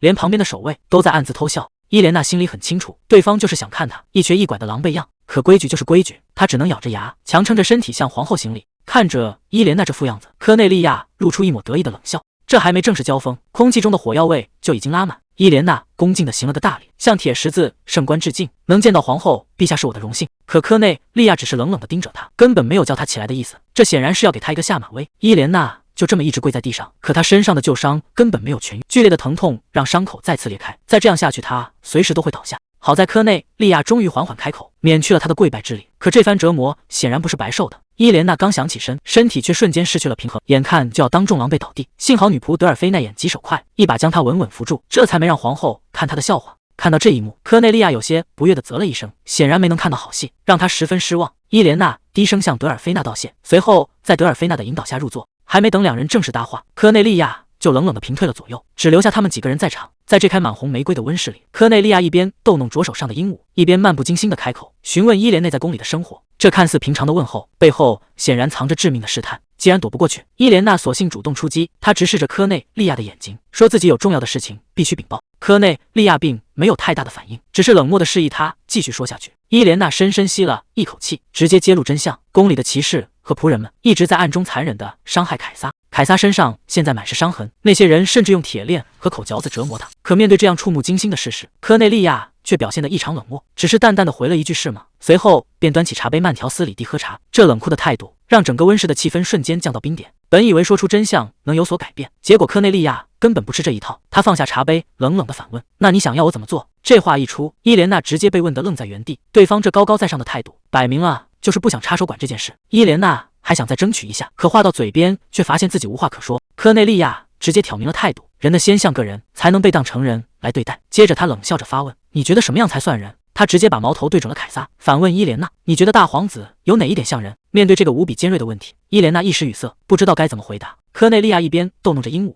一边慢条斯理地列举条件：人得用双腿走路，得学会使用工具。接着他轻轻打了个响指，那只鹦鹉竟然开口说起了客套话。科内利亚冷笑着嘲讽：人还得会说人话，你不觉得吗？看着这只比凯撒更懂礼貌的鹦鹉，伊莲娜彻底愣在原地。对方这番话摆明了是在羞辱凯撒，连畜生都不如。科内利亚紧接着又抛出一个问题：大皇子和这只鸟到底有什么区别？还没等伊莲娜回答，科内利亚直接用行动给出了答案。在他看来，这只鸟可比凯撒好控制多了，至少他根本逃不出自己的手掌心。看着飞向高处的鹦鹉，科内利亚冷笑着反问：那大皇子呢？他是不是也能这么听话？科内利亚直接把凯撒定性为无法控制的野兽。他冷笑着说：想要驯服这种失控的畜生，就必须使用鞭子。听到对方把虐待凯撒说得如此理所当然，伊莲娜整个人都懵了。科内利亚甚至理直气壮地反问：不用这种手段还能怎么管教他？伊莲娜脑海中浮现出凯撒满身是血，被铁链死死锁住的画面，她心中的怒火再也忍不住了。她猛地站起身，大声反驳：大皇子根本不是野兽。科内利亚的眼神瞬间冷了下去，强大的威压让空气几乎凝固。伊莲娜这才反应过来，自己实在是太冲动了。可谁能想到这一刻，皇后突然放声大笑。科内利亚一边笑一边嘲讽，说：你这丫头比看起来有意思多了。这是她今年听过最好的笑话。面对皇后的轻蔑，伊莲娜没有退缩，反而顺着对方的话继续说道：就像皇后陛下刚才说的，大皇子他确实和普通人完全不一样。他一旦失控，见到血就会彻底发狂。那只像野兽一样的黑色左手，还有他那凶狠的眼神，确实就像是被诅咒了一样。但是那个会温柔微笑的凯撒，同样也是他。伊莲娜咬定凯撒绝对是人类。科内利亚听完，只是发出一声冷笑，他嘲讽道：你对你丈夫还真是忠心耿耿。不过这也难怪，毕竟你是个没靠山的私生女，就算嫁了个傻子，也只能死死抓着不放了。这话犹如晴天霹雳，让伊莲娜整个人愣在原地。她这才看清皇后的真面目，对方不仅不把凯撒当人看，甚至连她自己在皇后眼里也同样什么都不是。面对一个根本不把自己当人看的人，她还能怎么去说服对方？绝望的阴影瞬间将伊莲娜彻底笼罩。伊莲娜直接反问皇后：如果凯撒能像正常人一样生活，是不是就能得到承认？她甚至当场保证，只要凯撒能用双腿走路，会用工具，还能正常说话，皇后就必须承认他是人类。听到这话，科内利亚停下了手里的动作，冷笑着问：你这是要驯服那只野兽吗？皇后觉得这太有意思了，索性答应了这个赌约，甚至还抛出一个诱人的筹码：如果你真能做到，我不仅会承认凯撒，还会把蓝焰的幻想曲传给你。听到这个名字，伊莲娜整个人都愣住了。这可是皇室的无价之宝，皇后居然舍得拿它当筹码，这可是建国以来历代皇后才能佩戴的传承项链。要是能拿到它，意义可就完全不同了。科内利亚站起身说道：“只要你带着它出席正式场合，就等于向所有人宣告，你必须到了皇后的全力支持。到那个时候，凯撒不仅能重新做回人，还会成为皇室最名正言顺的继承人。这不正是你想要的吗？”科内利亚直接给出了期限，3个月后的夏季宴会就是检验成果的最好舞台。不过皇后最后冷冷地补了一句：“她这辈子最讨厌骗子，要是发现被骗了，那后果可就没人能担得起了。”谈话结束后，伊莲娜在德尔菲内的搀扶下往外走，她身体虚弱的连路都快站不稳了。就在这时，前方突然传来一个男人的声音，来人正是二皇子马蒂亚斯。他看着虚弱的伊莲娜，语气里满是嘲讽：“听说那只野兽被驯服了，我还以为会是个多厉害的女人，结果比想象中要普通的多。”马蒂亚斯一边说着，一边朝他们走了过来，并且直接叫出了伊莲娜的名。看着这个突然出现的男人，伊莲娜警惕地抬起头，这人到底想干什么？等他看清马蒂亚斯的脸后，瞬间愣住了，眼前这张脸简直和科内利亚皇后一模一样。马蒂亚斯笑着说：“听说你刚从我母亲那里回来，原来他是皇后的儿子。”伊莲娜赶紧行礼，恭敬地向马蒂亚斯殿下问好。马蒂亚斯却突然凑了过来，笑着说：“不用这么紧张，这轻浮的举动简直和皇后一样，让人不舒服。”伊莲娜可不惯着他，直接一把甩开他的手，冷冷地警告他，自己可没允许他直呼名字。马蒂亚斯也不生气，反而笑得更加邪气。他耸了耸肩：“那我是不是该改口叫你嫂子？”伊莲娜不想和他多纠缠，冷冷地丢下一句：“没事，我就先走了。”转身就想离开，可对方根本没打算放人，直接一把抓住了他的手腕。伊莲娜本就身体虚弱，被这么用力一拽，整个人直接失去了平衡，眼看就要摔倒。马蒂亚斯顺势一揽，直接把他搂进了怀里。马蒂亚斯凑在他的耳边，语气玩味地警告他，最好小心一点。这突如其来的举动让伊莲娜又惊又怒，她挣扎着让对方放手，可还没等他挣脱，马蒂亚斯却突然凑得更近了，甚至在他颈间深吸了一口气。伊莲娜整个人都慌了，质问他到底想干什么。马蒂亚斯却只是贴在他耳边，轻飘飘地回了一句：“纯粹是好奇罢了。”接着他话锋一转，直接把矛头对准了凯撒。那个傻子到底懂不懂怎么跟女人相处？伊莲娜简直不敢相信自己的耳朵，这男人居然能说出这种话。马蒂亚斯却像个没事人一样，慢条斯理地吩咐旁边的侍从说：“大嫂身体不舒服，去给她备一顶轿子。”说完，他就这么大摇大摆地走了，留下伊莲娜一个人在原地。等回到自己的房间，这口气他怎么也咽不下去，积压的怒火终于彻底爆发了，脑子里全是马蒂亚斯刚才那句下流的挑衅，问凯撒到底懂不懂男女之事。这简直是他这辈子听过最恶毒的话，这个混蛋他绝对不会就这么算了。伊莲娜越想越气，这辈子都没受过这种侮辱。就在他气得不行的时候，耳边突然传来一声呼唤。伊莲娜愣了一下，这声音怎么听着像凯撒？可他明明是一个人回房的，凯撒是从哪冒出来的？结果一低头，床底下居然钻出个黑影。看着眼前这个满身是灰还傻笑着的男人，伊莲娜简直哭笑不得。这家伙居然一直躲在床底下，也不知道在里面待了多久。看着凯撒脏兮兮的样子，伊莲娜无奈地叹了口气，伸手帮他清理脸上的灰尘。可还没等他清理完，凯撒突然凑了过来，伊莲娜用力捏住凯撒的脸颊，这一下把凯撒也给整懵了。看着凯撒那副傻乎乎的模样，伊莲娜终于忍不住笑出了声。她一边笑一边道歉，说凯撒现在的样子实在太逗了。其实在这座冰冷的皇宫里，伊莲娜每天都过得如履薄冰，周围全是冷眼和嘲讽，皇后和二皇子更是虎视眈眈，随时都想把她生吞活剥。这种压抑的生活简直快要让她喘不过气来。可奇怪的是，只要看着眼前的凯撒，那些烦恼就全都不见了。在这个傻里傻气的男人身边，她反而感受到了久违的轻松。看着突然笑起来的伊莲娜，凯撒有些疑惑地歪了歪头。看着满身是灰的凯撒，伊莲娜无奈地笑了笑。她答应过要让凯撒像个正常人，第一步就要从干净整洁开始。伊莲娜摇响了传唤铃，女仆梅赛德斯推门走了进来，一看到凯撒在这，她总算松了一口气。伊莲娜对梅赛德斯说：“帮凯撒准备一下，他需要洗个澡。”听到洗澡这两个字，梅赛德斯顿时有些为难，给大皇子洗澡吗？伊莲娜肯定的重复了一遍，说：“没错，就是要洗澡，毕竟凯撒现在浑身是灰，总不能就这么脏兮兮的待着。”听到这话，梅赛德斯却一脸为难地小声嘀咕，似乎有什么难言之隐。看着对方这副反应，伊莲娜有些奇怪地问：“是有什么问题吗？”梅赛德斯赶紧收起为难的表情，恭敬地回答说：“没有，他这就去准备。”接着，梅赛德斯便带着凯撒往外走。凯撒虽然有些不情愿，但还是乖乖跟了上去。伊莲娜笑着跟他们挥手告别，心里却忍不住犯嘀咕：梅赛德斯刚才的犹豫确实让他有些在意。不过转念一想，只是洗个澡而已，总不至于出什么大事吧。然而他还是把事情想得太简单了。还没等他松口气，隔壁突然传来一声惨叫，紧接着就是重物砸碎的巨响。听到隔壁的动静，伊莲娜还没来得及过去查看，沉重的脚步声就朝他这边走来。紧接着，房门被猛地推开，走出来的居然是凯撒。他浑身湿漉漉的，整个人看起来状态非常不对劲。还没等伊莲娜反应过来，凯撒就直接扑了过来，一把将她紧紧抱住。伊莲娜被这突如其来的拥抱吓了一跳，她试探着叫着凯撒的名字，可凯撒只是颤抖着低声唤着她的名字：“阿莲。”凯撒就这么光着膀子贴在跟前，身上还挂着水珠，这距离近的让伊莲娜整个人都有些不知所措。还没等他缓过神，梅赛德斯就急匆匆地追了过来。梅赛德斯叹了口气，无奈地表示，想让这位主好好洗个澡，简直比登天还难。伊莲娜听得一头雾水，忙问这是怎么回事。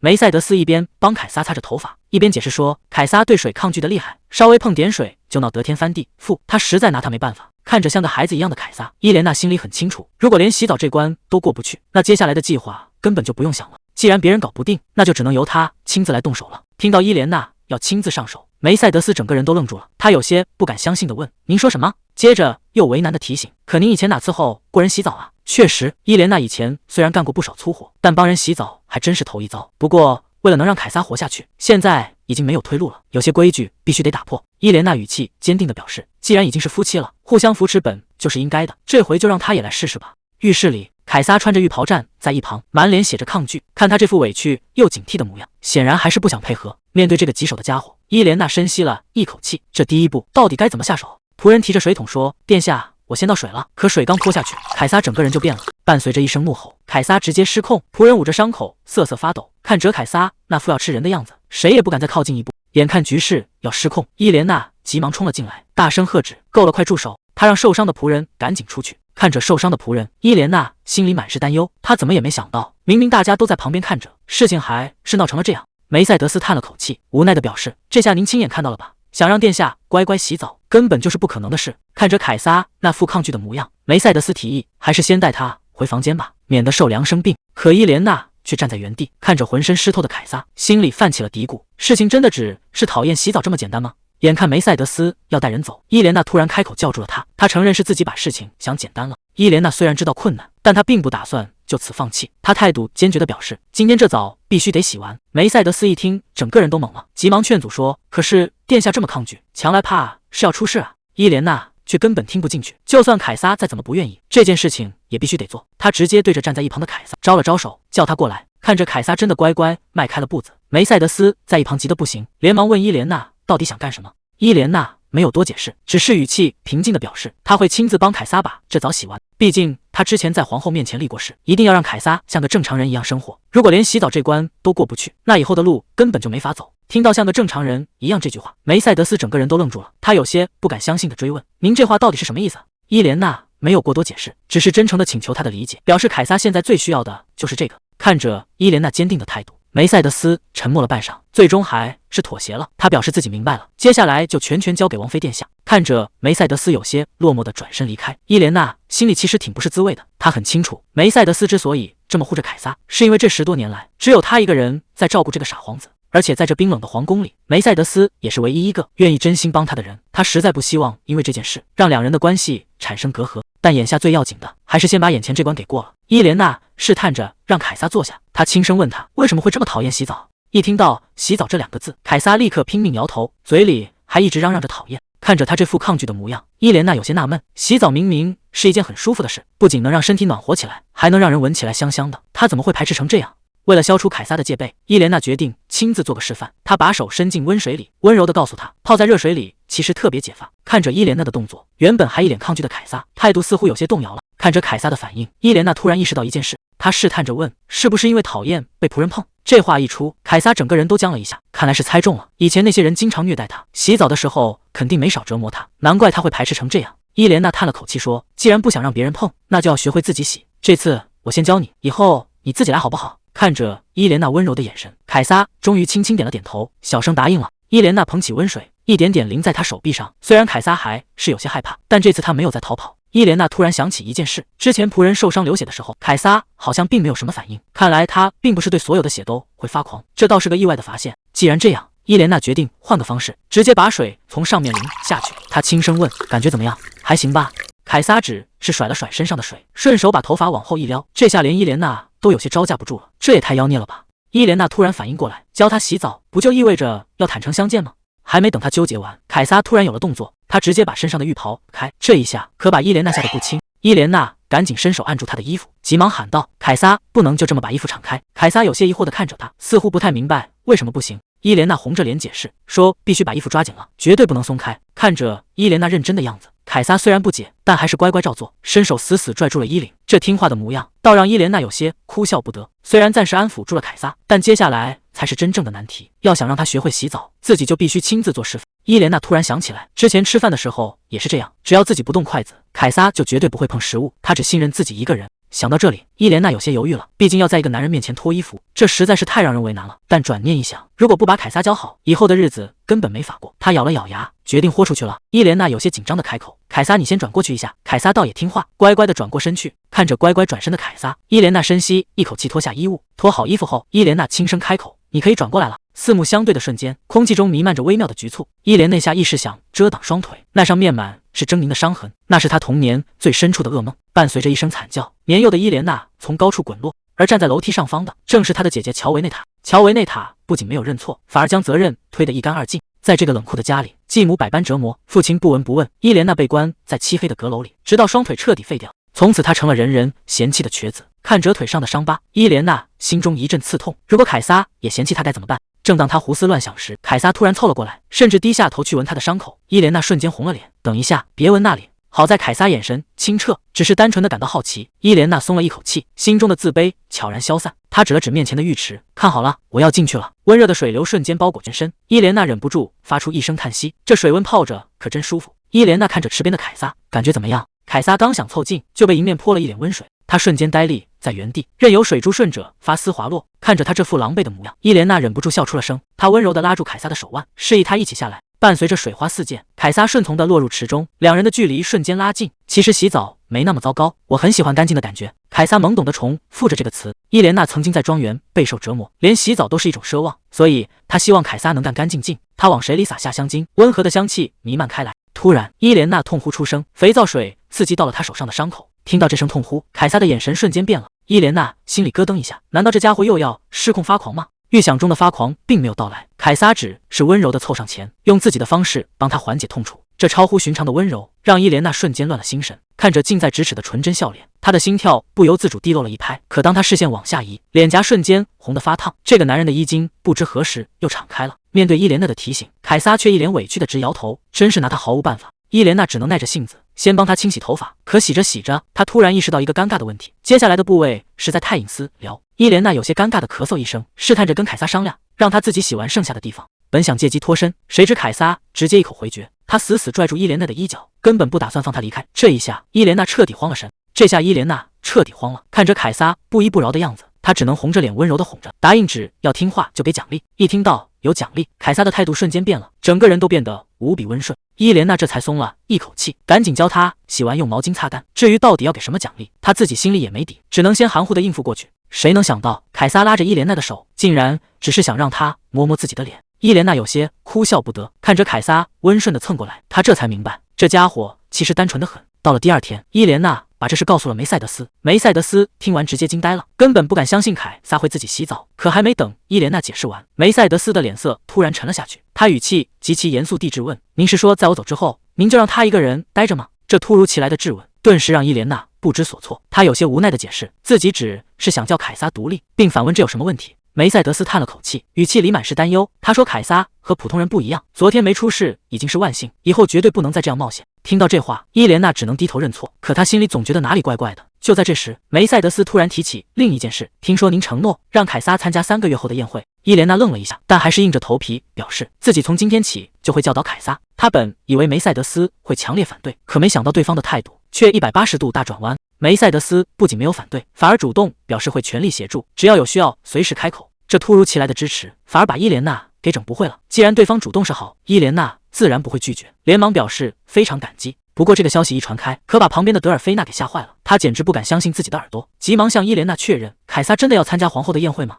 得到肯定的答复后，伊莲娜顺势向德尔菲娜求助。其实伊莲娜心里很清楚，要在短短几个月内把凯撒彻底改造成正常人，这根本就是天方夜谭，所以她从一开始就没打算追求完美。只要凯撒能自己走路，并且能正常开口说话，这就已经足够了。毕竟在那种盛大的宴会上，皇室成员不需要到处乱跑，只要能打个招呼，安静地坐着吃顿饭，配合着露个笑脸就行。说白了，伊莲娜只是想在宴会期间制造一个能糊弄过去的假象，只要这出戏演得天衣无缝，接下来的难关也就不攻自破。为了让凯撒在宴会上体面登场，伊莲娜需要一个懂礼仪又擅长装扮的帮手。她立刻想到了德尔菲娜，因为德尔菲娜曾参与过军团的装饰工作。德尔菲娜显得有些激动，她说伊莲娜救过她的命，能帮上忙是她的荣幸。有了德尔菲娜的加入，伊莲娜总算松了一口气。不过德尔菲娜很快指出了问题，凯撒已经很久没有穿过正装，现在根本没有现成的衣服可以。伊莲娜一听就明白了，这肯定是凯撒之前一直不配合的结果。德尔菲娜接着提醒，除了凯撒的礼服，您自己也需要一件新礼服。伊莲娜倒是不太在意，觉得从嫁妆里挑一件就行，但德尔菲娜却摇了摇头，说按照规矩，参加宴会必须准备新礼服，否则会招来不必要的闲言碎语。就在两人商量时，门外突然传来了敲门声，有人来拜访伊莲娜了。门一开，进来的居然是埃尔维拉伯爵夫人。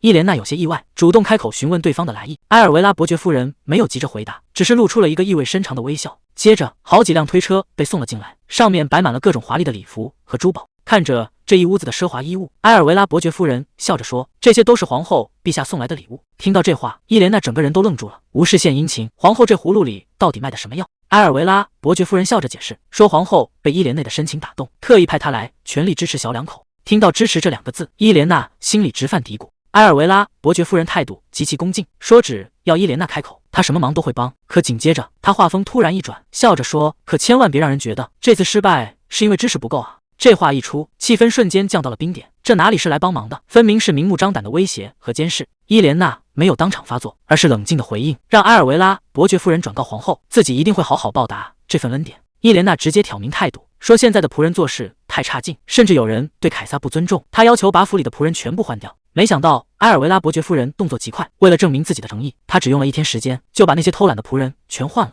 这效率确实没得说，连餐桌上的伙食都跟着改善了。看着这一桌子丰盛的菜肴，伊莲娜心里很清楚，这好日子背后全是盯着他们的眼睛。虽然今天是斋戒日，不能吃肉，但桌上的菜肴依然很丰盛。伊莲娜觉得这刚好是教导凯撒用餐礼仪的好机会，而且之前梅赛德斯也答应过会全力配合他的管教。可一转头的功夫，伊莲娜整个人都看傻了，赶紧出声叫停。原来梅赛德斯正拿着叉子一口一口地喂凯撒吃东西，这分明是把凯撒当成婴儿照顾。面对伊莲娜的质问，梅赛德斯还觉得挺委屈，反问是不是有什么问题。伊莲娜这下可不客气了，直接挑明不能再这样溺爱，必须让凯撒学会自立。梅赛德斯脸色顿时挂不住了，质问伊莲娜是不是不让他插手。伊莲娜有些无奈的反问，上次明明说好要一起教导，怎么现在反而帮了倒忙？伊莲娜态度非常坚决，说就算要吃饭也不能这么喂。可梅赛德斯却有一堆理由，说凯撒平时脾气古怪，难得今天胃口好，要是吃不饱身体垮了谁负责？伊莲娜根本不吃这一套，觉得这种溺爱简直莫名其妙。可梅赛德斯根本不听劝，说你以后习惯就好了，做事又要伸手去喂。这下伊莲娜彻底坐不住了，直接冲上去一把扣住了梅赛德斯的手腕。梅赛德斯这下也来了脾气，冷冷的反问：“那您到底想怎么样？”伊莲娜没有回答，而是直接走到了凯撒身边，他一把夺过餐具，决定亲自来接手这个烂摊子。伊莲娜耐心地做着示范，告诉凯撒吃东西要用叉子。凯撒虽然乖乖点头答应，可一转头的功夫，他直接把叉子扔在了一边。这下可把伊莲娜气得够呛。旁边的梅赛德斯一看，立刻表示这是根本行不通，还是得由他来喂才行。伊莲娜态度很坚决，直接一口回绝了对方。他叫来女仆德尔菲娜，重新换了一把干净的餐具。伊莲娜笑着表示，不管要重复多少次，今天必须让凯撒学会自己吃饭。伊莲娜耐着性子，再次把餐具递到凯撒手里，叮嘱他这次可不能再扔了。凯撒虽然乖乖答应，但旁边梅赛德斯的脸色却越来越难看。结果一转眼，餐具又掉在了地上。看着凯撒那一脸坏笑的模样，伊莲娜真是又气又无奈，这家伙分明就是故意的。没办法，伊莲娜只能继续叫。可旁边的梅赛德斯却开始低声嘀咕起来。伊莲娜觉得有些奇怪，主动开口询问，梅赛德斯却突然提起带凯撒去参加宴会的事，这让伊莲娜心里咯噔一下，总觉得哪里怪怪的。梅赛德斯直接把话挑明，质问伊莲娜带殿下赴宴，难道不是他自私的决定吗？伊莲娜却回答得很干脆，说自己并不这么认为。这下梅赛德斯彻底急了，质问他根本不懂凯撒过去是怎么熬过来的，难道就不怕他再次受到伤害吗？面对质问，伊莲娜态度依然坚定，她平静地表示自己明白对方在担心什么。凯撒确实可能会受伤，但这也是他必须要迈出的一步，不经历痛苦就什么都得不到。这话一出，梅赛德斯整个人都崩溃了。伊莲娜还想劝他多给凯撒一点信任，相信凯撒一定能做到，可梅赛德斯根本听不进去，他歇斯底里的大喊，质问伊莲娜是不是想让凯撒成为大家的笑柄。这下把伊莲娜也整懵了，不明白对方为什么会这么极端。梅赛德斯越说越激动，提起当年的宴会厅和那些人，质问伊莲娜根本不懂凯撒受过多少罪。眼看对方情绪彻底失控，伊莲娜赶紧出声劝阻，想让他先冷静下来。而一旁的凯撒只是冷眼看着这一切。最后梅赛德斯咬着牙表示自己绝对不会允许这种事发生，保护殿下的人是他。这强硬的姿态反而让伊莲娜看清了真相，这根本不是什么忠心，而是近乎病态的执念，像毒药一样的母爱，早就已经彻底变质了。难怪之前处处透着古怪，无论凯撒做什么，他都像对待婴儿一样溺爱。当年凯撒的生母发疯自尽，在冷酷的皇宫里，只有梅赛德斯愿意伸出双手。可这个女人的精神极不稳定，高兴时百般溺爱，不高兴时又冷若冰霜。在这样扭曲的关爱下长大，凯撒的病情怎么可能好转？既然看清了这一点，伊莲娜决定不再客气，直接挑明这里不再需要他。伊莲娜没有留任何余地，警告他以后不要再插手，更不要再接近凯撒。这决定来得太突然，梅赛德斯大受打击，甚至有些站立不稳，把碍事的人打发走后，屋里终于清静了下来。看着躺在腿上的凯撒，伊莲娜无奈地叹了口气，这家伙今天居然扔了17把叉。看着闭眼享受的凯撒，伊莲娜忍不住抱怨他脾气倔。不过更让人头疼的是，梅赛德斯气冲冲地走后就再也没有回来过。虽然为了接下来的计划，赶走这个碍事的人是正确的，但伊莲娜心里还是有些没底。他主动开口询问凯撒是否在怪自己赶走了梅赛德斯，可凯撒只是默默看着他，让人根本摸不透他的想法。伊莲娜只能自我安慰，这家伙要是真的讨厌，恐怕早就直接发脾气了。既然如此，就要抓紧时间动手了，毕竟要避开外面的眼线，现在是唯一的机会。夜幕降临，看着脚踝上的伤口，伊莲娜觉得这个位置不易被发现，虽然不知道具体原因，但是凯撒喝了他的血，就能立刻恢复冷静。为了守住这个秘密，他只能定期用自己的血喂他，频繁放血，迟早会被发现。好在脚踝平时被裙摆遮挡，就算暴露也能用摔伤糊弄过去。伊莲娜自嘲地笑了笑，这副没用的身体，好歹还有点价值。就在这时，躺在床上的凯撒动了动，嘴里迷迷糊糊喊着他的名字。看着安静睡着的凯撒，伊莲娜忍不住伸手想碰碰他，可耳边突然响起梅赛德斯的质问，问他这样做是不是太自私。但伊莲娜从未想过退缩，因为她亲眼见过凯撒的痛苦，那种被当成野兽关在笼里的日子根本不是他该有的生活。他应该待在温暖明亮的地方，像个正常人一样活着。看着熟睡的凯撒，伊莲娜在心里暗暗发誓，这一次一定要帮他摆脱阴影。梅赛德斯之所以如此执着，是因为当年受人亲口嘱托，要他一定要保护好凯撒。在他心里，凯撒就是自己的孩子，谁也别想把他们分开，尤其是伊莲娜那个丫头。外面突然传来急促的脚步声，大门被猛地推开，闯进来的正是乔维内塔。他连气都顾不上喘，急切地质问母亲，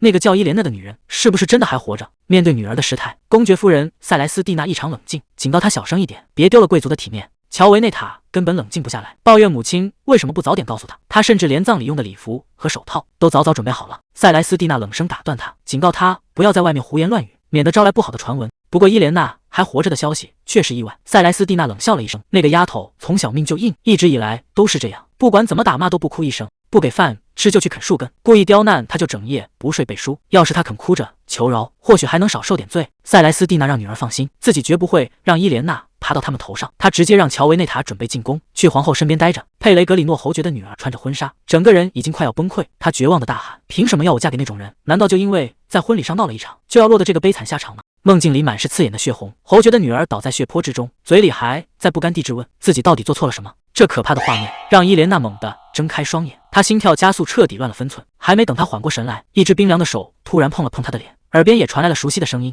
转头一看，凯撒正静静地看着她。这突如其来的关切倒让伊莲娜有些不知所措。刚才那个可怕的场景让伊莲娜醒来后依然心有余悸，她甚至有些分不清那到底是现实还是梦境。就在她心神不宁的时候，凯撒的手附在了她的头顶，笨拙地安慰着她。看着凯撒这反常的举动，伊莲娜忍不住有些想笑，这家伙居然在学他平时安慰人的样子。虽然心里还有些疑惑，但伊莲娜还是温柔地向凯撒道谢，表示自己已经没事了。可还没等他松口气，凯撒突然没头没脑地冒出一句，说他身上很干净。这突如其来的一句话，直接把伊莲娜给整懵了。他这到底是什么意思？凯撒突然问他喜不喜欢，还没等伊莲娜反应过来，他就直接把人拉进了怀。这一抱让伊莲娜整个人都懵了，慌忙喊着凯撒的名字。可紧接着，他就闻到了一股淡淡的薰衣草香。凯撒贴在他耳边说，他一定会喜欢这个味道。听到这话，伊莲娜下意识地应了一声，但很快他就察觉到了不对劲，凯撒身上怎么会有洗过澡的香味？他忍不住开口询问，问他是不是自己去洗澡了。没想到凯撒居然笑着点头，还一副邀功的样子，问他自己做的好不好。这下伊莲娜是彻底震惊了。要知道，这家伙以前可是最讨厌碰水的，今天怎么突然转性了？伊莲娜笑着夸奖他，说他这次做的确实很好。听到这话，凯撒嘴角微微上扬，突然冒出一句，那把那个奖励给我吧。还没等伊莲娜反应过来，凯撒就直接凑了过来，动作快得让人根本来不及躲闪。紧接着，伊莲娜直接亲了上去。这突如其来的一下，让凯撒整个人都懵了。等伊莲娜反应过来，尴尬的不行，慌乱之下，他只能胡乱找了个借口，说这只是京城里流行的问候方式。可话一说出口，伊莲娜自己都后悔了，她刚才到底在胡说八道些什么？伊莲娜看着眼前的凯撒，只觉得他刚才的样子实在太可爱，一时有些失神。看着慌乱的伊莲娜，凯撒却一脸认真地表白，说自己喜欢她。防备心极重的伊莲娜心里清楚，凯撒口中的喜欢或许只是小孩子对依赖之人的那种喜欢，并没有别的意思。她也温柔地回应，说自己同样喜欢凯撒。确实，虽然这家伙有时候发起疯来很可怕，甚至还会弄伤她，但面对这样一份毫无杂质的纯粹感情，又有谁能拒绝得了呢？到了第二天早上，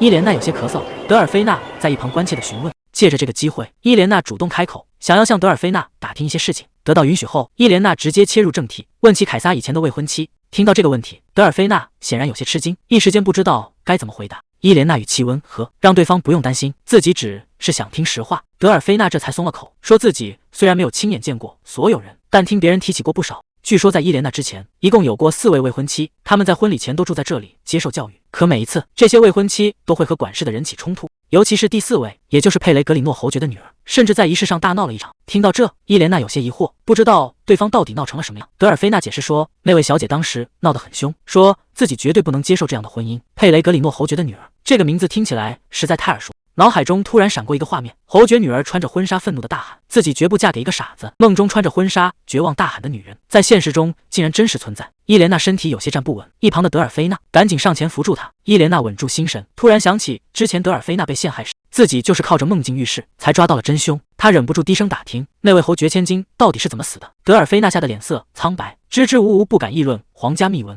外人都传那个女人死于被诅咒的皇子之手，可伊莲娜看着眼前的局势，心里开始动摇。凯撒真的会是凶手吗？在伊莲娜看来，凯撒的攻击性更像是为了自卫，他根本不像是会随便杀人的人。他忍不住再次追问，凯撒真的会杀人吗？德尔菲娜吓得赶紧低下头，推脱自己只是个下人。看着对方为难的样子，伊莲娜只能让他把刚才的话忘掉。就在这时，她突然想到了另一个人。伊莲娜打听起梅赛德斯的动向，得知对方从早上起就没出过房门，难道还在因为昨天的冲突生气？德尔菲娜有些为难地解释，梅赛德斯夫人其实非常疼爱凯撒，只是这份爱显得有些过于沉重。伊莲娜若有所思，看来这城堡里的秘密远比想象中多。她独自来到花园寻找凯撒，却怎么也找不到他的身影。今天明明要开始新的课程，这家伙到底跑到哪里去了？头顶上方突然传来动静，伊莲娜抬起头遮挡住刺眼的阳光，这一看者时把她吓了一跳。高高的塔尖上，凯撒正坐在边缘，微笑着朝他挥手。伊莲娜急得大喊让他赶紧下来，可话音刚落，凯撒脚下一滑，整个人直接从高空坠落下去。亲眼看着凯撒坠落，伊莲娜整个人都懵了，她死捂着胸口，不敢相信眼前的一切。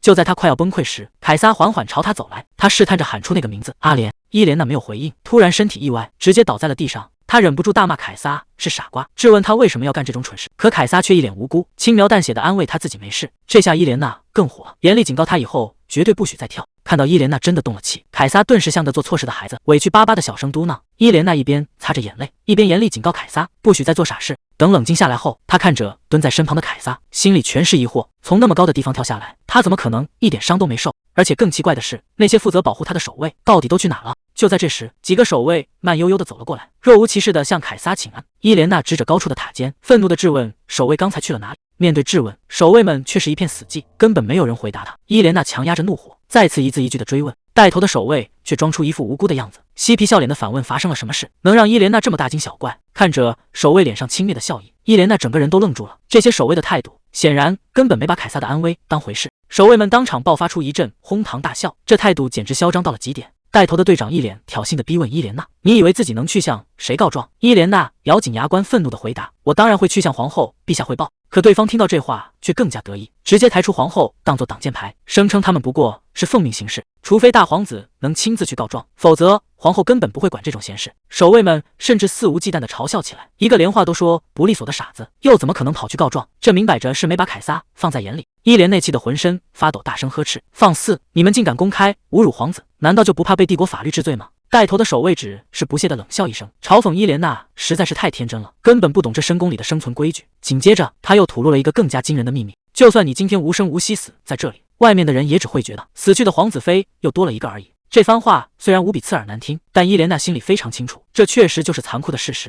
在世人的眼里，她不过是下一个被诅咒皇子害死的牺牲品，甚至连他自己当初也是抱着必死的心才踏入了这个可怕的地方。守卫还在肆无忌惮地嘲笑，觉得伊莲娜不过是在无理取闹，问他是不是真的想就这么消失。可还没等带头的队长把话说完，一只铁钳般的手就死死掐住了他的脖子。这突如其来的致命变故把周围的守卫瞬间吓得目瞪口呆。伊莲娜定睛一看，动手的居然是凯撒，他单手将高大的守卫队长拎到半空，那双猩红的眼眸里全是冰冷的杀意。旁边的守卫虽然想要上前帮忙，但碍于凯撒皇子的身份，根本没有任何人敢拔剑。眼看那个队长就要被活活掐死，伊莲娜这下彻底慌了神。如果真的在皇宫里闹出人命，凯撒接下来的处境只会更加艰难。他只能拼尽全力大声呼喊，试图让暴怒的凯撒赶紧放手。可此时已经彻底失控的凯撒，真的还能听得进他的劝阻吗？凯撒缓缓转过头来，那冷酷的眼神让人浑身发毛。伊莲娜一时间愣在原地，这根本不是她平时认识的凯撒，那种隐藏在骨子里的野兽本性，在这一刻终于彻底爆发出来。原本以为自己已经足够了解他，可现在他根本不知道能不能拦得住他。这真的是那个温顺的凯撒吗？还是说自己从一开始就看错了他？旁边的守卫急得大声叫喊，要求凯撒立刻放手。直到听见守卫队长痛苦窒息的呻吟，伊莲娜才猛地从震惊中回过神来。伊莲娜心里非常清楚，自己之前确实做好了最坏的打算，但现在她绝对不能坐视不管。她再次大声呼喊，求凯撒赶紧放手。她的声音里充满了焦急与哀求，求他千万不要一时冲动。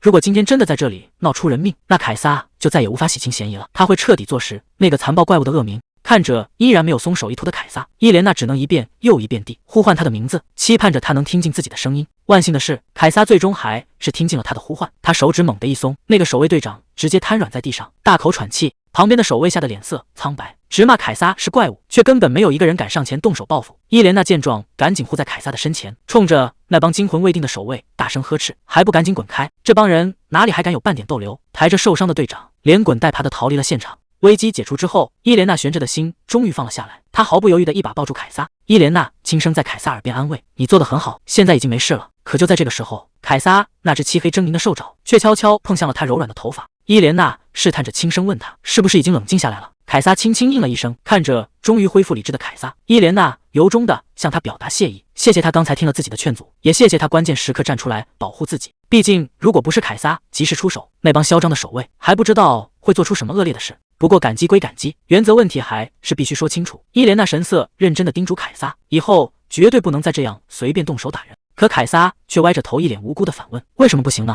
这一问直接把伊莲娜给彻底问住了。跟一个从小被当成野兽对待的人讲道理，世俗的社会常识根本就无法沟通。伊莲娜只能无奈的换了个说法，自己只是不想看到他去伤害任何人。他要求凯撒必须答应自己，以后绝对不能再随便动手了。凯撒显得有些委屈，小声的向他解释，可是那些人刚才伤害了阿莲。听到这句话，伊莲娜一下子愣在了原地。凯撒深情的看着他，又执拗的补充了一句，我只是不想看到阿莲受到任何伤害。看着那些人对阿莲不好，凯撒心里就特别难受。原来凯撒根本不是什么失控，他只是看到伊莲内受委屈，就忍不住要替他出头。这下伊莲娜彻底没脾气了。凯撒撇了撇嘴，嘴里还嘟囔着，反正欺负阿莲的人就是坏人。听到凯撒这句孩子气的话，伊莲娜整个人都愣住了。从小到大，还从来没有人会为了他去跟别人拼命。虽然心里感动的一塌糊涂，但该说的话还是得说。伊莲娜板起脸告诉他，以后绝对不能再这样了，要是真出了人命，后果根本无法想象。看着一脸严肃的伊莲娜，凯撒只能乖乖点头答应。看着眼前这个听话的大家伙，伊莲娜突然有些哭笑不得，这副委屈巴巴的样子，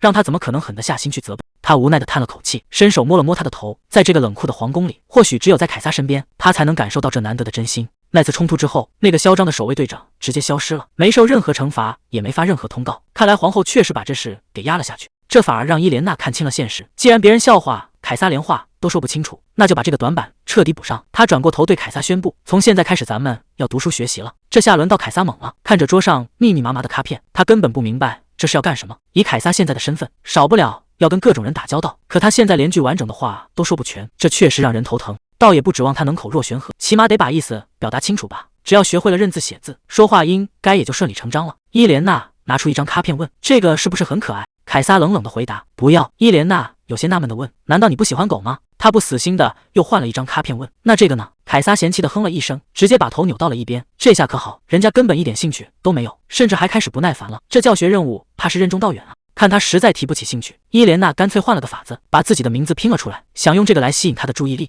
听到伊莲娜的名字，原本无精打采的凯撒突然有了反应，嘴里还念叨着他的昵称。还没等伊莲娜反应过来，凯撒直接伸手准确的把那几个字母挑了出来。这下轮到伊莲娜傻眼了，他居然连这个都会。看着一脸震惊的伊莲娜，凯撒有些得意的表示自己什么都知道。接着他又伸手指向了旁边的卡片，上面写着漂亮和女孩，这意思再明显不过了。谁能想到凯撒居然把所有的卡片都认对了？这下伊莲娜彻底傻眼了。原来人家根本不是学不会，而是这些基础的东西对他来说实在是太简单了。看来之前是自己小瞧了他。既然认字没问题，伊莲娜立刻决定趁热打铁，直接开启第二阶段的特训。听到要进行下一步，凯撒整个人都不好了。可看着兴致勃勃的伊莲娜，他也只能硬着头皮配合。不过凯撒的聪明程度再次超出了伊莲娜的预料。虽然刚开始拿笔的时候，他显得有些笨拙和吃力，但没过多久，他就能歪歪扭扭的写出字来了。看着黑板上的字迹，伊莲娜忍不住连连夸奖，这学习速度简直就是个天才啊！既然在黑板上写的不错，伊莲娜决定让他直接在纸上试试。他走上前，手把手的教他怎么握羽毛笔。伊莲娜耐心的说：“像这样拿着，笔尖稍微斜一点，墨水才不会溅出来。”本以为凯撒还要适应一会儿，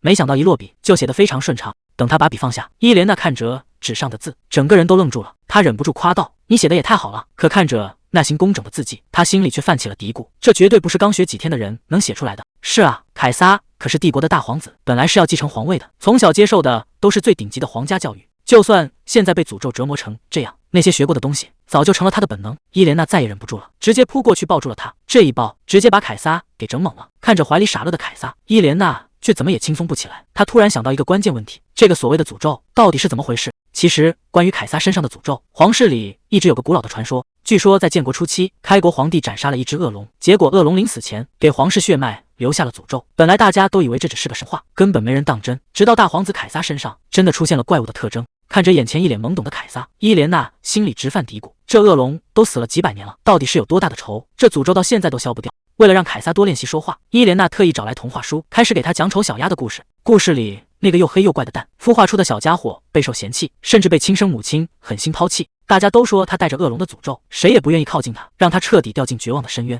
这根本不是什么童话故事，分明就是凯撒自己的人生写照。因为被逼着嫁给那个怪物皇子，蕾恩心里1万个不情愿，甚至觉得与其这样活着，还不如直接一死了之。他一边在夜色中疯狂奔跑，一边发誓要用自己的死让逼婚的父母后悔一辈子。可当他站在冰冷的湖水前，看着深不见底的湖水，蕾恩犹豫了。他正琢磨着怎么回去退婚，身后却突然窜出一个黑衣人，直接将他推入冰冷的湖水中。湖水瞬间将他彻底淹没，他拼命挣扎着大声呼救，可岸上的黑衣人面目狰狞，死死将他往水里按去，非要置他于死地不可。伊莲娜猛地从梦中惊醒，这已经是他这周不知道第几次做噩梦了，而且每一次的梦境都真实的让人感到害怕。在这些诡异的梦境里，准皇子妃会遭遇各种致命的意外，有时是被枕头死死捂住，有时是被狠心推下水，甚至还会吃下有毒的食物。最可怕的是，伊莲娜每一次都会在被杀的瞬间惊醒。梦里那些被害的女孩年纪都跟她差不多，而且全都是准皇子妃候选人。要是她早一步被选上，恐怕现在也早就没命了。这到底是因为太焦虑，还是自己真的快要疯了？就在他疑神疑鬼的时候，凯撒已经默默手在床边，接着整个人贴了上来，在伊莲娜的脸上亲了一下。伊莲娜忍不住笑出了声，轻声安慰着凯撒，谢谢他每一次都来叫醒自己。其实只要他一做噩梦，凯撒就会立刻守在身边，把他从无尽的黑暗里拉回来。每次伊莲娜从噩梦中醒来，凯撒都非要亲一下她的脸颊，这似乎成了两人的默契。不过伊莲娜突然有些好奇，问他为什么每次都来得这么准，只要自己做噩梦他就在房间里。面对这个问题，凯撒只是低声回答，说他就是知道。看着凯撒一脸认真的狂点头，伊莲娜只能无奈的接受这个解释。折腾完这一通，伊莲娜疲惫的倒回床上。这几天她连一个安稳觉都没睡过，直觉告诉她，这些可怕的画面绝对没那么简单。如果这些梦境和之前一样都是真实发生过的事情，那可就太恐怖了。这意味着那些候选人根本不是意外身亡，而是全都在皇宫里被谋杀了。到底是谁能下这样的狠手？反正皇室肯定把这些命案全都扣在凯撒的诅咒头上了。现在想找证据几乎不可能，除非能找到当年的目击证人。伊莲娜突然坐起身，等一下，目击证人这不就有一个吗？而且远在天边，近在眼前。伊莲娜猛地看向眼前的凯撒，试探着问他还记不记得死去的准皇子妃。可凯撒只是一脸懵懂地重复着死掉和女人这两个词，这反应让伊莲娜心里直犯嘀咕，他到底听懂了没有，还是单纯在学舌？但如果梦里的事情都是真的，一直待在女孩们身边的凯撒绝对就是唯一的目击证人。伊莲娜只能耐下心来解释，是坏人害死了他们，那是非常非常坏的事。凯撒突然冒出一句，说有人扑通一声掉进了水，这让伊莲娜一下子联想到那个落水身亡的蕾恩。伊莲娜激动的不行，赶紧顺着他的话往下问，想知道他是不是真的知道内幕。结果凯撒接下来的话直接让他彻底傻眼了，原来他说的根本不是什么谋杀案，而是小鸭子跟着妈妈游泳的故事。看着凯撒天真的笑容，伊莲娜真是哭笑不得，这线索怎么说断就断了。伊莲娜顿时哭笑不得，看来最近给他读了太多故事书，这副作用实在是太大了。凯撒低着头，嘴里念叨着丑小鸭的台词，他轻声呢喃着自己到底犯了什么罪，为什么会生得这么丑。伊莲娜看着他这副样子，心里顿时特别不是滋味，这故事简直就是凯撒的写照，难怪他会如此感同身受。还没等他多想，凯撒就眼巴巴地凑了过来，眼神里满是渴望。面对这样的凯撒，伊莲娜根本无法拒绝，只能无奈地叹了口气，重新翻开书页，在灯光下讲起丑小鸭的故事。就在伊莲娜准备继续讲故事时，凯撒突然叫了他一声，轻声问他什么是爱。这突如其来的问题直接把伊莲娜给问懵了。他怎么也没想到凯撒会突然问出这么深奥的问题。看着凯撒一脸认真的样子，伊莲娜只能硬着头皮解释说，爱就是非常非常喜欢一个人。凯撒听完眼睛一亮，立刻开心地指着自己，大声说他非常喜欢伊莲娜。伊莲娜心里微微一暖，也笑着回应他，自己同样非常喜欢他。就在伊莲娜准备继续讲故事时，凯撒突然叫了她一声，说出了那句我爱你。这突如其来的告白直接把伊莲娜整不会了，她整个人愣在原地，半天没反应过来。还没等她缓过神来，凯撒又凑了过来，轻声追问那她呢。看着凯撒认真的样子，伊莲娜在心里拼命告诫自己一定要冷静下来，对方只是像小孩子一样表达喜欢，绝对没有别的意思。她红着脸小声回应，自己也是一样。看着凯撒灿烂的笑容，伊莲娜尴尬的咳嗽了2声，准备继续把故事讲下去。她翻开书接着往下念，凯撒突然插话说他们生下了爱情的结晶。伊莲娜低头看了看书上的插图，原来所谓的结晶就是那一窝圆滚滚的蛋。她这才反应过来，刚才凯撒说的那些话全都是在复述童话书里的内容。还没等她松一口气，凯撒突然凑了过来，一脸期待的问她，那她什么时候也生几个蛋？这问题一出来，直接把伊莲娜给整不会了。她整个人愣在原地，完全不知道该怎么回答。生蛋这种事情怎么可能发生在人类身上？可凯撒的眼神却无比真诚，似乎真的在等待他的回答。伊莲娜尴尬的脚趾抠地，脑子里飞速运转，思考着该怎么跟这个单纯的家伙解释，是直接告诉凯撒自己不会生蛋，还是把生理课知识拿出来科普。凯撒一脸天真的再次追问，到底打算生几个？这下伊莲娜彻底崩溃了，她连一个蛋都生不出来啊！可凯撒根本没打算放过她，接着又好奇地问，那到底要怎么生呢？这问题直接把伊莲娜逼到了死角，总不能真把繁衍的过程一五一十的跟她说一遍吧。看着凯撒求知欲满满的眼神，伊莲娜尴尬的直冒冷汗，这让人怎么说得出口？被逼到绝路的伊莲娜脑子飞快一转，脱口而出说只要牵手就行。凯撒听得一愣一愣的，有些疑惑的问，牵手吗？伊莲娜只能硬着头皮继续编，说只要2个人牵着手睡觉，孩子自然而然就会生出来。凯撒这下可当真了，立刻伸手紧紧握住了伊莲娜，问她是不是这样。伊莲娜也只能尴尬的配合，点头说是的，这应该算善意的谎言吧，总比直接戳破她的幻想强。看着凯撒终于老老实实躺下睡觉，伊莲娜在心里暗暗发誓，以后讲故事绝对要跳过所有生孩子的情。既然伊莲娜编了牵手生娃的谎话，凯撒自然是毫不客气，直接把她紧紧抱在怀里睡了一整晚。乔维内塔正在挑选首饰，可送上来的珠宝根本入不了他的眼，全被他嫌弃太俗气。他傲慢地指责仆人，说这里的货色简直无聊透顶，吓得仆人只能赶紧去换一批新的。与此同时，一场贵族聚会正在热闹地进行着，宾客们正围着弗洛雷斯公爵拼命巴结，夸她不仅大女儿长得漂亮，连小女儿也成了准皇子妃。可听到这些恭维的话，公爵夫人只是冷笑了一声。宾客们继续吹捧，说大女儿不仅有美德名望，自从去年在社交界亮相后，就一直是大家关注的焦点，不愧是名门弗洛雷斯家族的继承人。公爵夫人得意洋洋地宣布，乔维内塔已经被选为皇后的伴侣，很快就要风风光光的进宫了。宾客们纷纷提议，既然身份不同了，自然得准备一件更体面的礼服。凯撒突然兴奋地凑过来，好奇地追问伊莲娜什么时候生蛋。这荒唐的问题瞬间让伊莲娜愣在原地，根本不知如何回答。就在2人拉扯不清的时候，女仆德尔菲娜突然推门而入，正好撞见这极度暧昧的一幕。德尔菲娜兴奋得直捂脸，直呼2人简直是天生一对，随后便识趣的一溜烟跑开，特意给他们留出独处空间，任凭伊莲娜在后面大声呼喊，也根本叫不回跑得飞快的女仆。房门关上后，伊莲娜羞恼地埋怨凯撒，说好这种私密话题只能私下交流。凯撒却是一脸无辜，完全不明白为什么要保密。伊莲娜只能硬着头皮继续编瞎话，警告他要是再感到处乱说，自己可就什么都生不出来了。听到这话，凯撒顿时委屈得像个小媳妇，整个人瞬间蔫了下去。看着凯撒失落的模样，伊莲娜心里也泛起一丝愧疚，觉得自己不该一直这样欺骗他。可自从那天撒了那个谎，凯撒就整天把爱情结晶挂在嘴边，这让伊莲娜既无奈又头疼。本以为随便敷衍几次，凯撒就会慢慢失去兴趣，谁能想到他竟然如此执着。这要是传进皇宫那些人的耳朵里，指不定会闹出什么风波。看来必须得赶紧想个办法，把这个荒唐的谎言圆过去。就在他愁眉不展的时候，凯撒突然轻声唤了他名字，接着他一脸认真地伸出手，询问以后是不是要多牵手。看着凯撒那真诚炽热的眼神，伊莲娜有些招架不住，只能红着脸小声答应，但强调绝对不是现在。听到这话，凯撒立刻露出了灿烂的笑容，提议那以后就没人的时候偷偷牵。看着凯撒高兴的样子，伊莲娜心里更加慌乱，这谎话真是越滚越大，难以收场。还没等他想出对策，门外突然传来仆人们的窃窃私语，议论着皇子怎么又在夫人房间里。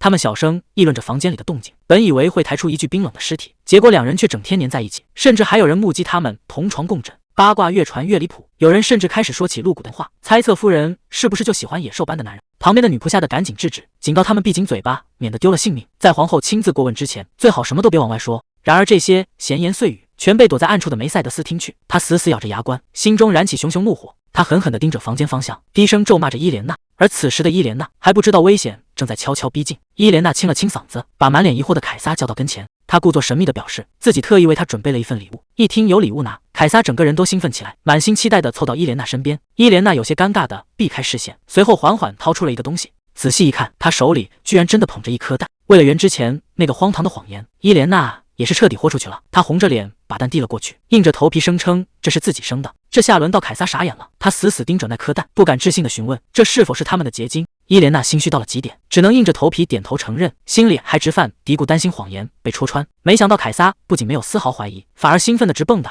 急切地追问是什么时候生的。伊莲娜只能继续胡编乱造，谎称是今天早上刚生的。其实这只是他让德尔菲娜找的鸡蛋，当时女仆还纳闷他要新鲜鸡蛋干什么。看着伊莲娜疲惫的神色，凯撒还以为她是生蛋累坏了，一脸关切地询问她身体如何，生蛋是不是非常辛苦。伊莲娜尴尬的脚趾抠地，只能强撑着面子回答，说自己身体没事，生个蛋而已，根本不算什么。凯撒满眼崇拜的直夸他厉害，这让伊莲娜更加心虚，甚至琢磨着要不要找神父忏悔。盯着这颗圆滚滚的蛋，凯撒又好奇地凑上前去询问这蛋能不能孵出小鸭子。伊莲娜只能尴尬地打着哈哈，心里却清楚这分明是个鸡蛋，怎么可能孵出什么鸭子？他甚至计划过几天就偷偷扔掉。为了赶紧结束这个尴尬话题，伊莲娜拍了拍身边的座位，招呼凯撒过来一起看书。谁知凯撒根本不理会，抱起蛋一溜烟就跑了，嚷嚷着要给蛋保暖去。任凭伊莲娜在后面呼喊也无济于事。凯撒紧紧抱着那颗蛋，一脸认真地表示要建个窝保护它。这下伊莲娜彻底傻眼了，看着凯撒在地上忙前忙后，她预感到事情正朝着失控的方向发展。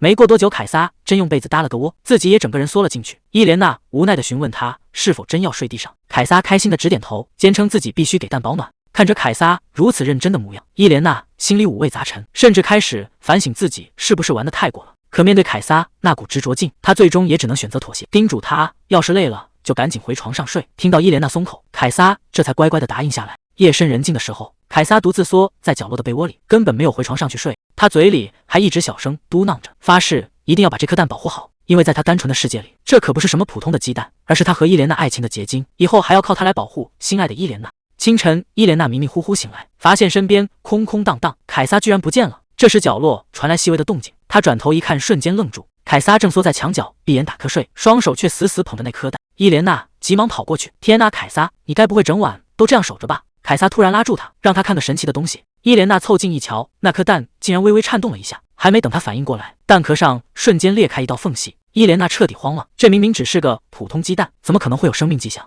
可眼前的裂缝越来越大，甚至开始往外绽放奇异的光芒，眼看强光越来越刺眼，伊莲娜急忙大喊凯撒，直觉告诉他这情况不对劲。只听咔嚓一声脆响，蛋壳彻底碎裂开来。凯撒小心翼翼捧起双手，掌心赫然躺着一只刚孵化出来的粉色小家伙。伊莲娜整个人都傻了，这明明是随便找来的普通鸡蛋，怎么可能真的孵出活物？看着在一旁傻乐的凯撒，伊莲娜彻底抓狂了。普通鸡蛋孵出神秘活物，刚才那道强光到底是什么？看着手里的粉色小家伙，凯撒却高兴坏了，直呼这是他们爱情的结晶。伊莲娜只能尴尬的陪笑，硬着头皮附和说是啊。看着在炉火旁打瞌睡的小家伙，伊莲娜也不得不承认他很可爱。可冷静下来之后，新的麻烦摆在眼前，这小东西接下来该怎么养活？他读过那么多书，却唯独没学过怎么养鸟。他试探着询问凯撒，凯撒居然说要把他丢进水里，吓得伊莲娜赶紧大声阻止，看来指望他是彻底没戏了。就在他一筹莫展时，女仆德尔菲娜推门走了进来，盯着桌上毛茸茸的小家伙，德尔菲娜不敢置信地瞪大眼睛。她刚想说出蛋的来历，就被伊莲娜急忙用眼神制止，这要是让凯撒听见，可就全露馅了。偏偏凯撒还在旁边傻乐，一口一个爱情结晶，炫耀个不停。好在德尔菲娜反应极快，赶紧顺着他的话打掩护。等凯撒转过身去，伊莲娜赶紧凑到德尔菲娜耳边询问，这蛋怎么可能孵化的这么快？德尔菲娜只能胡乱猜测，也许蛋里本来就有小鸡。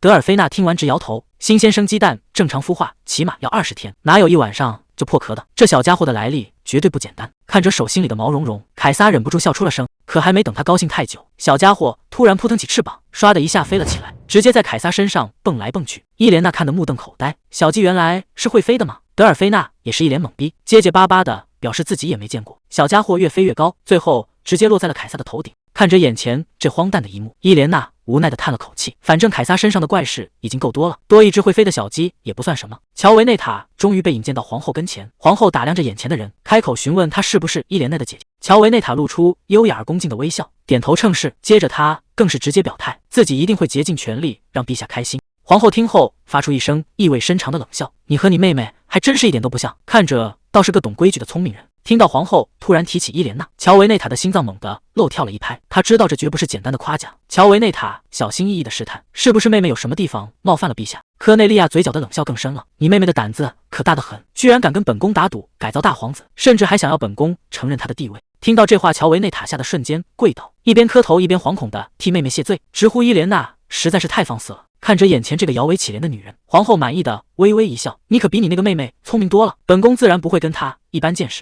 乔维内塔立刻心领神会的表态，自己随时听候皇后陛下的差遣。为了讨好皇后，乔维内塔已经决定对妹妹痛下杀手。转眼间，帝国的社交季正式拉开帷幕。虽然热闹与偏僻的翡翠宫毫无关系，但伊莲娜心里非常清楚，自己安逸的清闲日子已经不多了，留给她的期限只剩下最后3个月。如果到时不能让皇后看到满意的结果，等待她的将是万劫不复的深渊。看着逐渐恢复正常的凯撒，伊莲娜悬着的心终于放下一半。最近凯撒的脾气变得温和许多，甚至已经能够与人正常交流。照这个速度，带他出席宴会指日可待。可还没等伊莲娜高兴太久，凯撒就笑着递过来一条蠕动的虫子。面对这让人哭笑不得的礼物，为了不打击凯撒的积极性，伊莲娜只能硬着头皮接了过来。转手他就把虫子喂给了旁边的小鸡，看来想要让这位皇子彻底恢复，以后要操心的地方还多着呢。伊莲娜看着小鸡，忍不住暗自嘀咕，这小东西聪明得有些过分了，不仅懂得自己去清理排泄物，还只粘着他和凯撒2个人，一旦有外人靠近就会立刻藏起来，简直就像能听懂人话的精灵。就在2人开心的斗鸡时，女仆德尔菲娜神色慌张地跑了进来，急促地报告有客人造访翡翠宫。在这个敏感的节骨眼上，究竟谁会突然跑来找她？伊莲娜怀着满腹疑惑走到前厅，然而看清来人的那一刻，她整个人瞬间僵在了原地。来访者竟然是她的姐姐乔维内塔。看着眼前微笑着向她挥手的姐姐，伊莲娜的思绪瞬间被拉回了童年。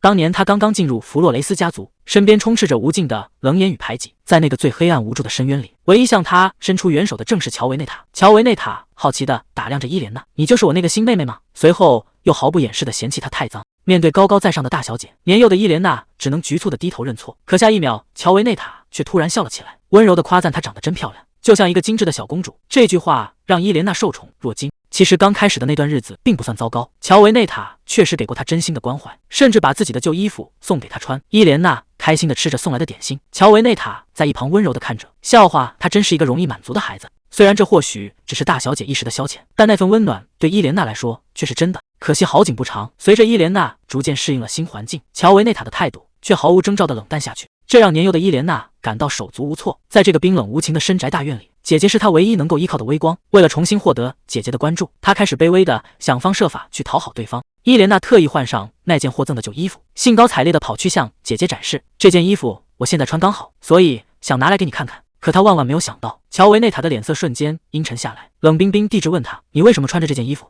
看着对方那仿佛要吃人般的恐怖眼神，伊莲娜吓得连连后退，结结巴巴地解释说，这明明是姐姐送给她的礼物。这句话彻底点燃了乔维内塔的怒火，他像发了疯一样猛冲过来，歇斯底里地尖叫着，给我脱下来，立刻脱掉，这根本就不是属于你的东西。直到最后，伊莲娜也没明白自己错在哪里，但从那一天起，她的生活彻底坠入了无尽的地狱。乔维内塔依旧是高高在上的大小姐，独占着家族所有的光鲜与荣耀，而伊莲娜却被无情地踩在脚底，只能蜷缩在阴暗潮湿的角落里，身上布满了被虐待的伤痕。乔维内塔一开口就装出一副好姐姐的模样，埋怨伊莲娜进宫后不联络，说自己只是担心妹妹。可一转眼，他就露出了真面目，嘲讽伊莲娜还是和以前邋里邋遢上不得台面。偏偏是这个时候，这个女人怎么找上门来了？乔维内塔可没打算客气，直接摆起了客人的谱，指着旁边的凯撒，命令他赶紧带路去会客室。看着乔维内塔那副颐指气使的样子，伊莲娜立刻反应过来，这女人怕是把凯撒当成普通下人了，甚至还当面质问伊莲娜，说她是怎么管教下人的。听到这话，伊莲娜可不打算再忍了，她直接冷冷地回了一句，行礼吧，乔维内塔，你居然敢把皇室成员当成仆人，这是想给整个家族招来灭顶之灾吗？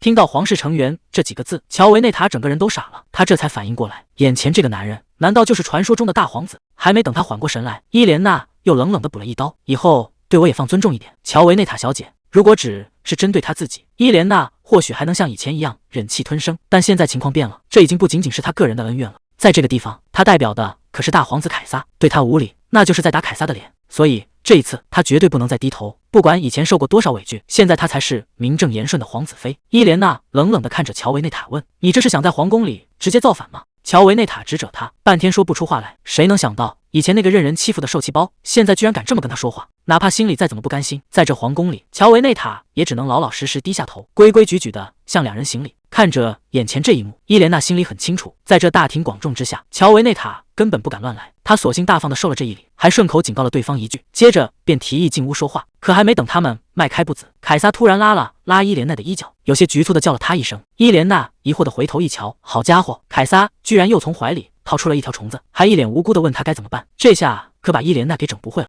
伊莲娜看着凯撒手里的虫子，整个人都无语了。她赶紧小声催促，让凯撒赶紧把这玩意儿扔掉。凯撒倒是听话，转头就跑。可伊莲娜看着他跑走的方向，心里突然有种不祥的预感。还没等大家反应过来，凯撒已经走到了乔维内塔面前，直接把手伸了过去。乔维内塔还以为是要送他什么礼物，他正美滋滋的搭话，结果凯撒手掌一摊，里面居然是一条正在蠕动的虫。这下可好，乔维内塔的淑女形象瞬间崩塌，直接吓得当场尖叫起来。凯撒倒是一脸得意的跑回来，对伊莲娜说：“我已经把那玩意儿扔掉了。”旁边的女仆德尔菲娜直接看傻了。伊莲娜本来还想憋着，结果实在没忍住，直接当场笑出了声。这大概是她这么久以来笑得最开心的一次了。这下乔维内塔彻底气炸了，他愤怒的大喊：“这到底是怎么回事？”看着对方气急败坏的跑掉，伊莲内的笑声根本停不下来，这回可真是出了口恶气。谁能想到这大半夜的，居然还有人专门来找凯撒？听女仆德尔菲娜解释，来人是凯撒的御医兼导师里沙尔。这位神秘的宫廷法师平时极少露面，这次突然深夜造访，确实有些反常。尽管心里直犯嘀咕，伊莲娜还是打发德尔菲娜先去好好招待，别失了礼数。交代完这些，伊莲娜疲惫的倒在床上，可脑子里却怎么也静不下来。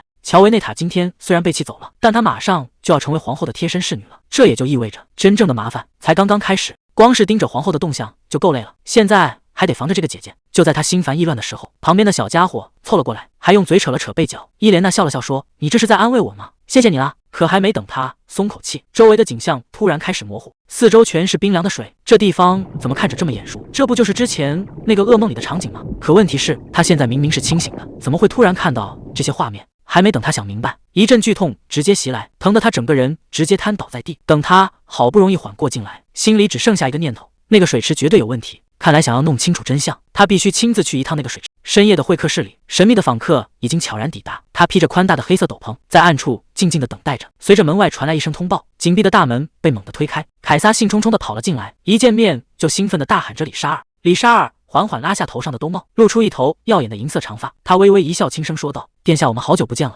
您最近还好吧？”凯撒回答：“挺好的。”可这一检查，李沙尔立刻发现了不对劲，他忍不住追问：“这到底是从什么时候开始的？”原来凯撒体内的诅咒居然奇迹般的稳定了下来，虽然还没有彻底解开，但比起之前已经好太多了。李沙尔一脸严肃的追问：“我不在的这段时间，皇宫里到底发生什么了？”说干就干，伊莲娜趁着夜色，一路上跑得气喘吁吁，避开守卫的视线，穿过仆人专用的通道。这里的一切居然和梦境里一模一样。之前在梦里因为剧痛根本看不清，但这次完全不一样了。越往前走，眼前的道路就越清晰，只要再往前走一点，应该就能找到那个地方了。伊莲娜正四处寻找线索，突然旁边传来一阵奇怪的动静。这大半夜的，难道是凶手出现了？结果仔细一看，居然是一个红发女人和男人在拉扯。红发女人一看到有人过来，慌慌张张地推开男人，拔腿就跑。看着那人离去的背影，伊莲娜彻底愣在了原地。谁能想到，竟然有人敢在皇宫里干这种事？一旁的男人一转身，伊莲娜整个人都愣住了。谁能想到，大半夜出现在这里的，居然是二皇子马蒂亚斯。他看着眼前的伊莲娜，还一脸玩味地叫了一声嫂子。伊莲娜吓得连退好几步，立刻厉声质问他：“这可是皇宫禁地，他怎么敢在这里乱来？”可马蒂亚斯根本不在乎，反而嬉皮笑脸的调侃起来，说男女互相吸引是天经地义的事，还笑话伊莲娜思想太保守。看着眼前这个二皇子，伊莲娜心里警铃大作。马蒂亚斯似笑非笑的看着他，问他大半夜一个人跑到这种偏僻的地方来干什么？这下可把伊莲娜问住了。他总不能说自己是跟着幻觉来的，而且偏偏在这个时候撞上了最不想见到的马蒂亚斯。看着伊莲娜支支吾吾答不上来，马蒂亚斯一边逼近一边打量着他，说他不仅没带守卫，甚至连衣服都没换好。接着他看了看旁边的水池，突然冒出来一句：“难不成你是来投水自尽的？”听到这话，伊莲娜整个人都傻眼了，这家伙脑子里到底在想些什么？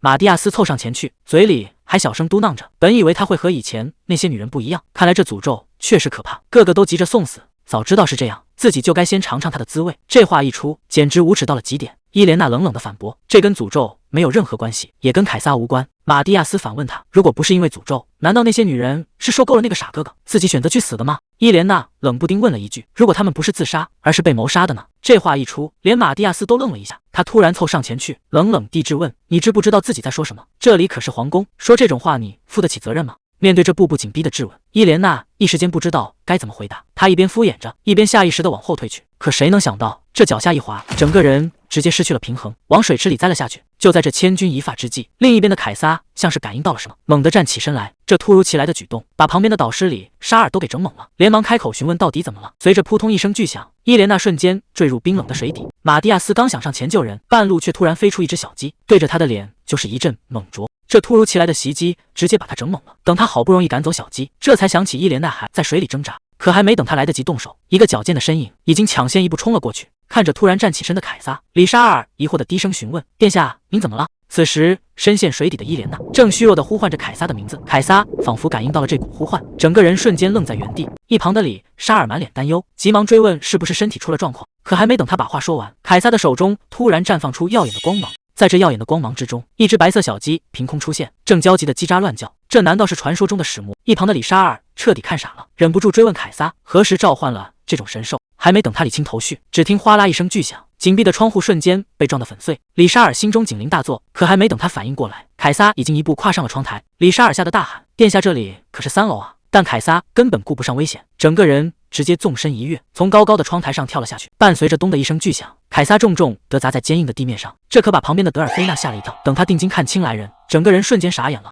他结结巴巴地询问：“殿下，您是从哪里掉下来的？”可凯撒根本没有心思解释，只是冷冷地丢下一句话：“阿莲有危险。”德尔菲娜一时间没反应过来，下意识地呀了一声。凯撒神色焦急地大喊：“在水池里！阿莲在水池里！”冰冷刺骨的水流将伊莲娜彻底淹没，那股窒息的寒意带给他前所未有的绝望。虽然在噩梦中死过无数次，但现实的痛苦却无比真实。他拼了命想要挣扎求生，难道今天真要死于这场荒谬的意外？就在意识渐渐模糊的时刻，伊莲娜的脑海中浮现出了母亲安娜丽莎的身影。难道自己终于要去见她了吗？在她的记忆里，安娜丽莎总是表现得十分冷淡，从不主动拥抱她，甚至不许她喊一声母亲。可就是这样一个冷漠的人，却会在别人扔石头时毫不犹豫地用身体护住伊莲娜，哪怕病得咳血，也一定会先让伊莲娜吃饱。看着不断下沉的自己，伊莲娜甚至觉得就此随他而去也不错。可偏偏在这一刻，他的脑海中又多了一份牵挂，那就是凯撒。如果能再见他一面，该有多好！就在意识彻底消散的前一秒，耳边突然传来一阵急促的呼唤，命令他一定要活下去。凯撒竟然已经游到了他的身边，他一把将伊莲娜紧紧抱住，拼尽全力带着她向水面游去。为了帮她恢复呼吸，凯撒直接俯身吻了下去。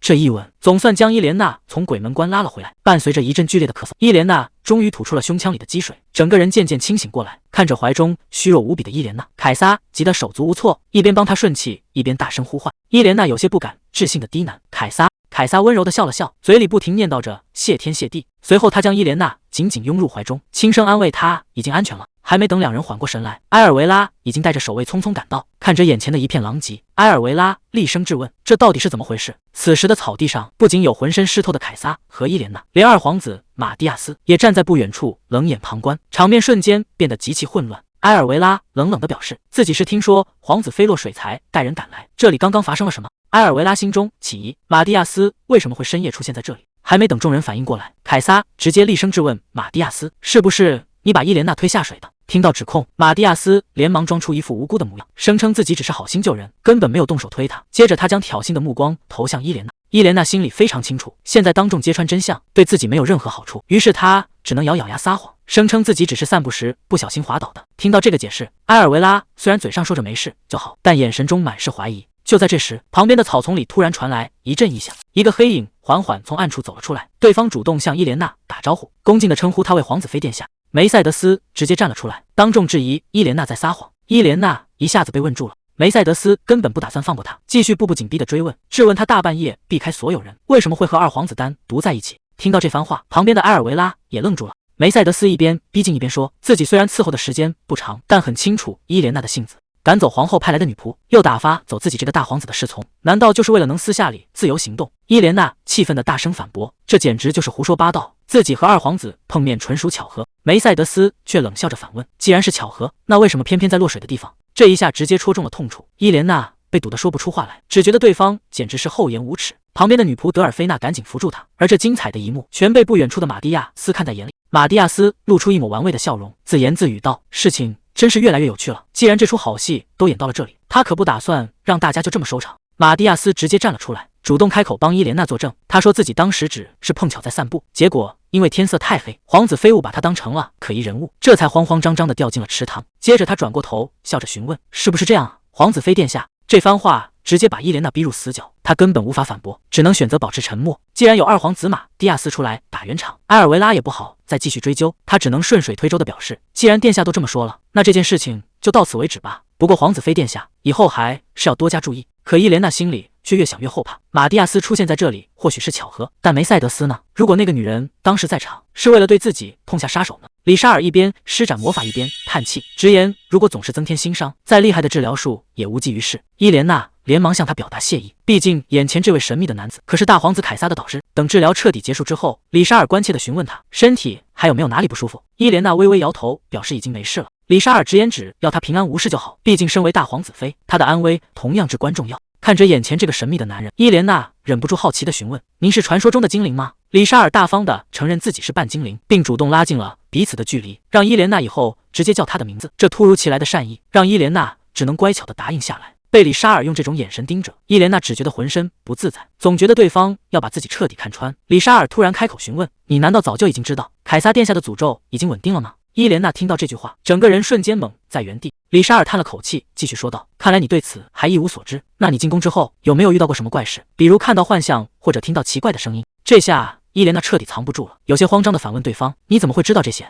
李沙尔低声自言自语了一句：“果然不出我的所料。”接着他一边缓缓整理手套，一边朝他伸出了右手：“把你的手给我。”伊莲娜显得有些犹豫不决，转头看向站在一旁的凯撒。凯撒朝他轻轻点了点头，温柔地安慰他不用担心。得到许可之后，伊莲娜这才把手递了过去。随着一阵耀眼的光芒亮起，李沙尔似乎有了惊人的发现，他低声自言自语道：“果然没有错，我能感觉到你体内隐藏着魔法潜能。”伊莲娜十分疑惑地询问：“可我根本不会使用魔法，小时候测试明说我没有任何天赋。”李沙尔语气平静地回了一句：“我口中说的可不是那种普通的魔法，你体内流淌着弗洛雷斯的力量，那是属于大贤者科西莫的传承。科西莫可是当年击败狂龙的英雄。”根据凯撒目前稳定的情况来看，当年科西莫留下的法术，并不是为了去压制狂龙，而是用自己的血脉去稳定它。这下伊莲娜终于彻底想通了，难怪之前凯撒喝了他的血液之后，失控的症状会突然得到缓解。李沙尔接着在一旁解释，正因为凯撒体内的诅咒被暂时压制，伊莲娜才会受到狂龙力量的影响，从而看到那些奇怪的幻象。李沙尔告诉伊莲娜，这股力量在传说中被称为天眼，能够看穿世间的一切虚妄。如果经过长期的系统训练，甚至能直接窥见世界的真理。听到这里，伊莲娜有些不敢置信地询问：“难道自己之前看到的那些幻象，全都是曾经真实发生过的事情吗？”李沙尔轻轻点了点头，肯定了他心中的猜测，但他紧接着又补充道：“如果能够看到未来，那事情可就完全不一样了。”伊莲娜有些紧张地追问：“难道自己以后还能预知未来吗？”李沙尔耐心地解释说：“他现在还没有达到那个地步，而且就算真的能看到未来，未来也并不是一成不变的，命运完全可以通过自己的意志去改变。”不过，李沙尔最后还是泼了一盆冷水，想要违背因果去强行改变命运，注定要付出极其痛苦的代价。伊莲娜有些不敢相信，自己真的能靠这股神秘的力量去改变那早已注定的悲惨命运吗？就在这个时候，李沙尔突然提出了一个请求，他说想要仔细检查伊莲娜的血液，因为这特殊的血液跟凯撒身上的诅咒有着千丝万缕的联系，如果能彻底弄清楚其中的秘密，说不定就能彻底解除凯撒身上的诅咒。听到这个惊人的消息，旁边的凯撒和伊莲娜都愣在原地，这纠缠了凯撒多年的噩梦，难道真的有办法彻底解决吗？伴随着一声清脆的巨响，杯子被摔得粉碎。梅赛德斯这次彻底失算了，他怎么也想不通，为什么偏偏是那个男人搅。明明是除掉伊莲娜的绝佳机会，结果全被那个荒唐的家伙毁了。那种人也配拥有皇室血统？明明凯撒才是最优秀的继承人，为了给凯撒铺平道路，梅赛德斯已经彻底豁出去了。这一步迈出去就再也没有回头路。而死里逃生的伊莲娜，此刻心里却怎么也安稳不下来。这事情怎么琢磨都不对劲。梅赛德斯当时为什么会出现在那里？唯一的解释就是那个女人早就盯上他了，一直在暗处寻找动手的机会。梅赛德斯绝对是个巨大的威胁，必须尽快想办法解决掉他。正当伊莲娜出神的时候，耳边突然传来一声轻轻的叹息，一转头，凯撒正温柔地守在旁边。凯撒轻声问他是不是生气了，还没等伊莲娜开口回答，凯撒的手指已经轻轻碰了过来。他说这里明明写着不高兴呢。伊莲娜心里顿时有些自责，自己竟然让单纯的凯撒跟着一起担心。伊莲娜赶紧开口解释，说自己并没有生气。凯撒看着他还是有些不放心，轻声询问他是不是真的没事。伊莲娜没有再多说什么，而是主动拉过凯撒，将他抱进怀里，感受着对方身上传来的温度。他发现自己已经习惯了这种亲近，只要抱着他，烦恼就会烟消云散。他轻声询问怀里的凯撒，是不是也有同样的感觉？自从答应和李沙尔合作之后，伊莲娜心里就重新燃起了希望，也许这次真的能彻底解开凯撒的诅咒。伊莲娜忍不住温柔地打趣凯撒，你现在就已经够招人喜欢了，以后要是解了诅咒，那还得了。话音刚落，凯撒突然凑了过来，笑着反问他什么是招人喜欢。这一下直接把伊莲娜给问懵了。更要命的是，他脑海中突然闪过一个画面，他们之前已经亲过了，伊莲娜整个人彻底不淡定了。她现在根本不敢看凯撒，尤其是看到那张近在咫尺的嘴唇，脑海中的画面就更加挥之不去了。她只能在心里拼命安慰自己，那只是为了救命才做的紧急治疗。可就算是这样，那也是两人的初吻啊！她尴尬的恨不得找个地缝钻进去。旁边的凯撒却还是一脸懵懂，关切的询问他到底怎么了。看着眼前这个单纯坦然的男人，伊莲娜也慢慢冷静了下来。要不是凯撒及时出手，她早就没命了。她笑着对凯撒轻声说了句谢谢。凯撒笑着大声回答说不用谢。还没等伊莲娜反应过来，他已经直接凑过去，在她脸上落下一吻。这一下可把伊莲娜整不会了，她结结巴巴地喊着凯撒的名字，凯撒却一脸理所当然地看着她，笑着说自己也是一样的心情，不就是亲一下脸颊吗？平时天天都做。伊莲娜努力让自己平静下来，也主动凑过去回吻了凯撒一下。这下可把凯撒高兴坏了，整个人笑得无比灿烂。看着身边的凯撒，伊莲娜忍不住笑了出来，有这个男人在，所有烦恼都消失了。而另一边的乔维内塔正憋着一肚子火，准备去找伊莲娜好好算账，谁能想到对方居然闭门谢客，这在乔维内塔看来根本就是做贼心虚。就在这时，女仆玛塔悄悄凑了过来，低声说起昨晚伊莲娜那边的动静。听完女仆的耳语，乔维内塔忍不住大笑起来。原来不可一世的伊莲娜昨晚差点淹死在池塘里，乔维内塔幸灾乐祸的直呼活该，甚至恶毒的诅咒对方直接淹死才好。这话可把旁边的女仆玛塔吓坏了，赶紧劝她不要说这种不吉利的话，万一对方真自杀了，会连累整个家族。乔维内塔却冷笑一声，直言玛塔不懂伊莲娜，那个女人骨子里傲得很，绝对不可能自杀。可冷静下来一想，乔维内塔又觉得不对劲，他猛地站起身，把旁边的玛塔吓了一跳。他在心里盘算着昨晚伊莲娜落水时，到底是谁在旁边冷眼旁观。没过多久，门外传来了急促的敲门声，女仆玛塔将客人领进房间，低声向乔维内塔通报梅赛德斯已经到了。看着缓缓走出来的乔维内塔，梅赛德斯心里直犯嘀咕，这位高贵的皇子妃姐姐为什么突然指名道姓要见自己？难道是昨晚的阴谋败露了？这下事情可麻烦了。乔维内塔主动迎了上去，微笑着向梅赛德斯打招呼，自我介绍是弗洛雷斯家的长女。两人在圆桌前相对而坐，乔维内塔优雅地端起茶杯，一举一动都挑不出任何毛病。看着眼前高贵得体的千金大小姐，梅赛德斯心里开始打起了算盘。在他眼里，这位名门长女跟那个卑贱的私生女伊莲娜相比，简直是一个天一个地。要是当初成为皇子妃的是乔维内塔，那该有多好！如果她能和自己的儿子联姻，那画面肯定无比美好。贪婪的心思一旦动摇，梅赛德斯眼里的野心就再也藏不住了。梅赛德斯越想越美，甚至开始幻想未来的画面，自己体面地伺候着高贵的继承人，而对方也会对自己委以重任。乔维内塔的一声轻唤，直接将他拉回了现实。梅赛德斯猛地回过神来，赶紧收起脸上的事。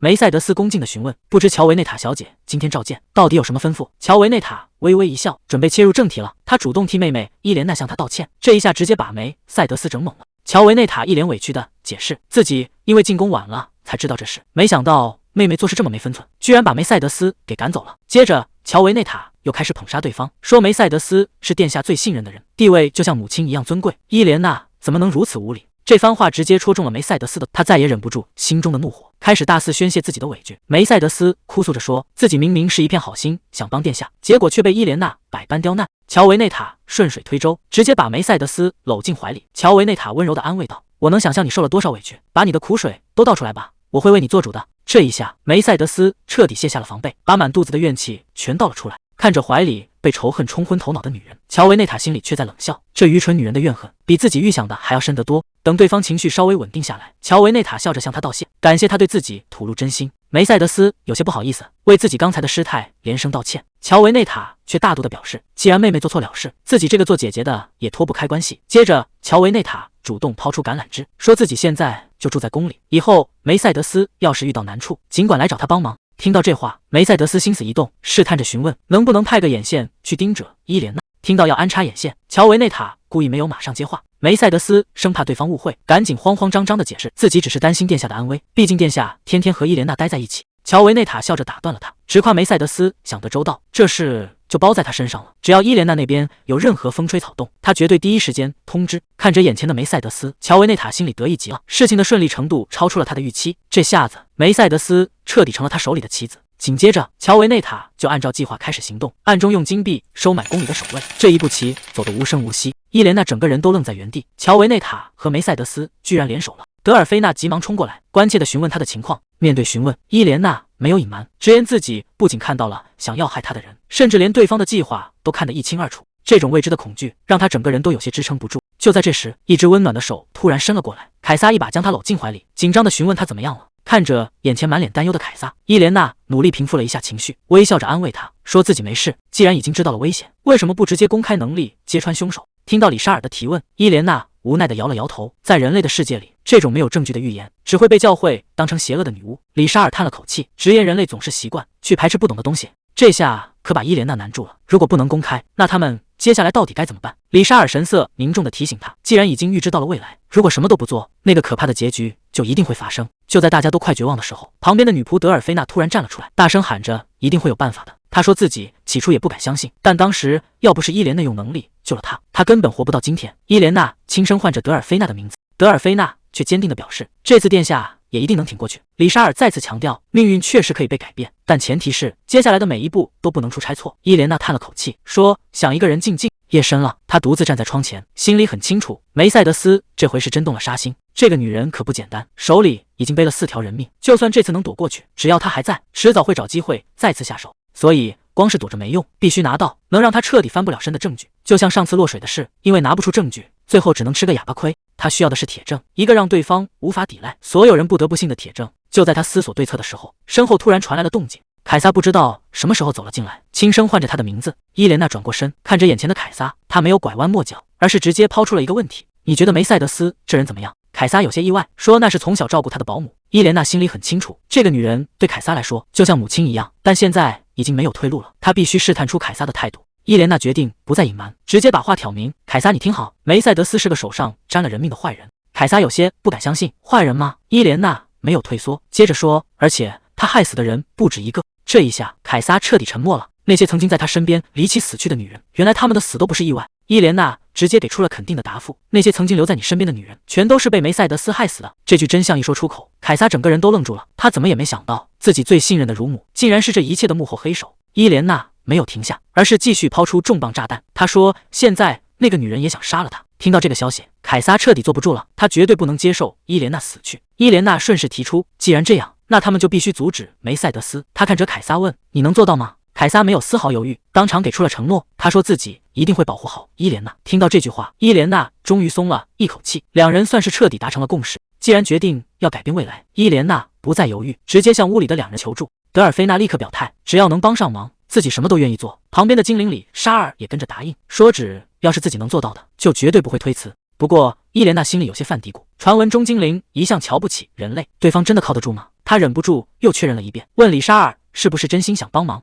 李莎尔一眼就看穿了他的心思，解释说自己绝对不会拒绝殿下，甚至差点把龙这个词说漏嘴。听到这个奇怪的词，伊莲娜有些纳闷，可还没等她想明白，旁边的凯撒就直接应了下来。这两人之间到底有什么秘密？伊莲娜下定决心说，那他就告诉大家接下来该怎么做。在城堡的另一边，一个穿着连帽斗篷的身影正在走廊上慌忙奔跑，这人正是德尔菲娜。他跑得太急，一下子踉跄着跌倒在地上，结果这一摔直接撞上了正在巡逻的守卫。守卫冷冷地叫住了他，德尔菲娜的行踪彻底暴露了，偏偏怀里的密信也掉了出来。守卫冷冷地问，那是什么？安娜丽莎这下根本没法解释，结结巴巴地应付着。乔维内塔正听着手下的汇报，显然是得到了什么不得了的秘密，他有些不敢相信地追问，这消息是真的吗？乔维内塔拿到了那封密信，信上居然是伊莲娜约二皇子今晚在池塘见面的内容，这下可把乔维内塔乐坏了。他嘲笑伊莲娜不知天高地厚，居然想同时吊着2位皇子。他本想立刻去向皇后告状，但转念一想，这封信留着还有更大的用处，于是他立刻吩咐女仆打听梅赛德斯夫人的下落。没过多久，乔维内塔就找上了梅赛德斯，一见面他就装出忧心忡忡的样子，说自己是为了妹妹的事情而来。他故意把话说的吞吞吐吐，暗示伊莲娜做出了极其出格的丑事。梅赛德斯正握着十字架祈祷，他觉得自己得到了神明的力量，可以消灭所有的敌人。乔维内塔在一旁添油加醋，说伊莲娜又在和二王子偷偷约会，简直是不要脸到了极点。他还故意装出一副为难的样子，说自己身份尴尬不好出面，只能来拜托梅赛德斯去管管。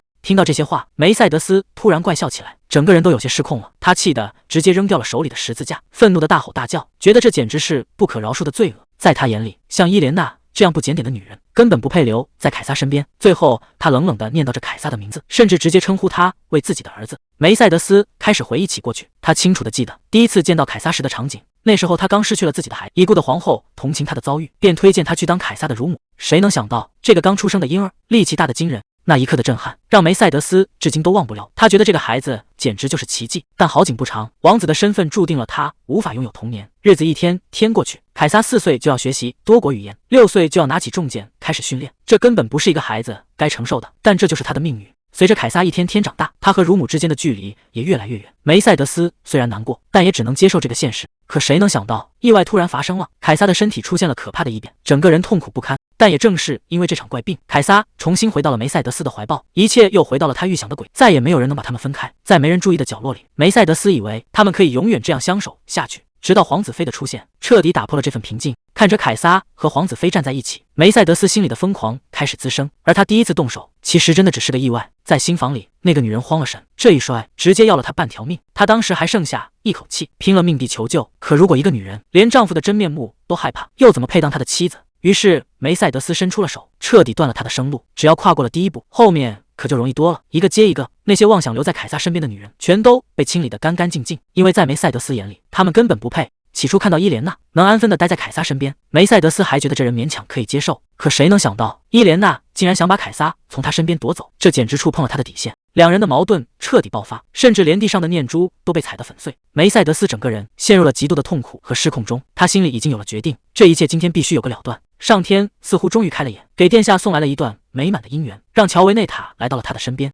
梅赛德斯已经等不及了，只要过了今晚，凯撒就会重新回到他的掌控之中。夜色渐深，树林里传来了轻微的脚步声，伊莲娜正趁着夜色悄悄前行。就在这时，斗篷里突然钻出一个白色的小家伙，看着怀里的小家伙，伊莲娜小声向他道谢。里沙尔之前特意交代过，这只鸡有殿下赋予的力量，能提前感知到周围的危险，带着它就能防范各种突发状况。大家都在拼尽全力帮他，他现在唯一能做的就是选择无条件相信这些关心他的人。伊莲娜深吸一口气，她再次加快脚步，消失在漆黑的夜色中。突然身后传来一阵响动，伊莲娜猛地转过身，她直接叫出了对方的名字：梅赛德斯，是你对吧？梅赛德斯从阴影里走了出来，反问他是怎么知道的。伊莲娜没有退缩，直言因为知道对方是来杀自己的。听到这话，梅赛德斯冷笑了一声，说既然知道了，可惜也已经太晚了。眼看对方步步逼近，伊莲娜大声喊道：“自己知道对方做过的所有恶行，她直接戳穿了真相。那些死去的候选人，全都死在你的手里。”这句话一出，原本得意的梅赛德斯一下子愣在了原地，他竟然直接承认了。反问那又怎么样？伊莲娜根本无法理解，大声质问对方为什么要这么做。那些人可都是无辜的呀！可还没等他把话说完，黑暗中寒光一闪，梅赛德斯竟然直接动了手。这一刀来得太突然，伊莲娜根本来不及躲闪。看着倒在怀里的伊莲娜，梅赛德斯冷冷地给出了答案：正因为他爱着殿下，所以那些女人才必须死。大厅外突然传来一阵急促的求救声，这下把宴会厅里的贵族们都给惊动了。女仆德尔菲娜拼了命地想要往里闯，大喊着有10万火急的誓要面见皇后，却被门外的皇家守卫给死死拦住。就在这时，埃尔维拉沉着脸缓缓地走了出来，冷冷质问是谁敢在御前大呼小叫。德尔菲娜像是抓住了最后一根稻草，哭喊着哀求对方一定要救救自家殿下。埃尔维拉一眼认出这是翡翠宫的女仆，还没等在场的众人彻底反应过来，德尔菲娜便喊出了那个惊天秘密：皇子妃殿下要在偏僻的林子里自尽了。听到这个消息的埃尔维拉彻底懵了。而此时，在漆黑一片的树林深处，梅赛德斯已经残忍地动了手，冰冷的利刃直接刺穿了伊莲娜的身体。伊莲娜痛苦地倒在冰冷地上，嘴里只能发出极其微弱的呻吟，连挣扎的力气都彻底丧失了。没过多久，地上的动静越来越小，四周只剩下冷风吹过树叶的沙沙声。梅赛德斯居高临下地看折倒下的人，脸上没有泛起一丝一毫的悔意，他疯狂地笑出了声，嘴里不停地喃喃自语。自己终于再次顺利得手了，这一切都是为了他的儿子凯。还没等他兴奋太久，不远处突然传来一阵嘈杂的人声。这荒郊野岭的深夜，怎么会有人往这边搜寻？梅赛德斯慌忙擦掉脸上残留的血迹。既然目标已经彻底解决，现在最要紧的就是神不知鬼不觉的离开。可就在他准备抽身撤离的瞬间，林子里突然传来一声凄厉的惨叫，他整个人瞬间如遭雷击，不敢置信的喃喃自语：“你不是应该已经死透了吗？”伊莲娜看着他，嘴角勾起一抹冰冷的嘲讽。还没等梅赛德斯反应过来，伊莲娜突然扯开嗓子大喊救命，高呼有人要在这里谋杀他。这一声呼喊瞬间惊动了搜寻的队伍，梅赛德斯这下彻底慌了神，拔腿就想往林子深处逃窜。可还没跑出2步，一道高大的身影便拦住了去路。里沙尔居高临下的俯视着他，警告他最好老老实实待着。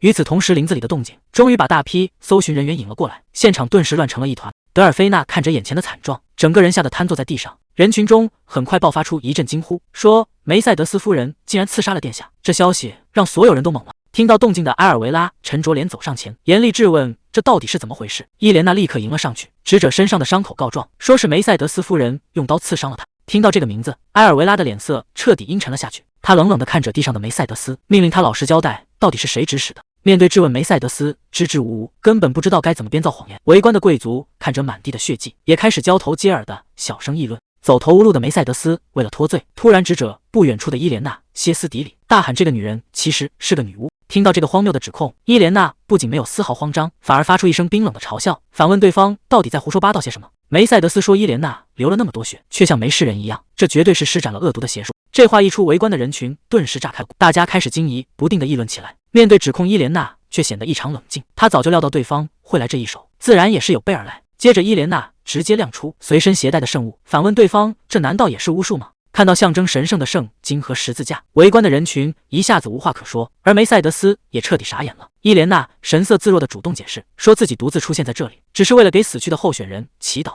但梅赛德斯根本不信，歇斯底里地大喊这是谎言，还质问那地上的大片血迹怎么解释。就在这时，李莎尔冷冷地开了口，说那确实是皇子妃的血迹，要不是他及时使用了治愈魔法，皇子妃早就命丧黄泉了。听到这个惊人的消息，埃尔维拉也彻底坐不住了，连忙上前向李莎尔求证。李莎尔向埃尔维拉解释道，虽然祈祷通常是独自进行，但凯撒殿下因为担心皇子妃的安全，所以特意派他暗中保护。接着李莎尔看向树林深处，恭敬地把凯撒请了出来。看到凯撒现身的瞬间，梅赛德斯彻底慌了神，嘴里语无伦次地喊着殿下的名。凯撒一步步走上前，冷冷地质问梅赛德斯为什么要这么做，更是直接戳穿了对方谋杀历任皇子妃的滔天罪行。这下围观的人群全都反应了过来，大家开始在底下小声议论，原来这个女人一直仇视每一位皇子妃，难道之前发生的那些惨剧全都是她一手造成的阴谋吗？眼看事情彻底败露，梅赛德斯极力想要矢口否认，嘴里一直神经质地念叨着不是自己。就在这时，脚步声越来越近，看着走近的挺拔身影，梅赛德斯还想求得最后一丝庇护，嘴里亲昵地喊着凯撒的名字。但这一次，凯撒直接掐断了他最后的幻想，他居高临下的冷冷质问：你为什么要做出这种事？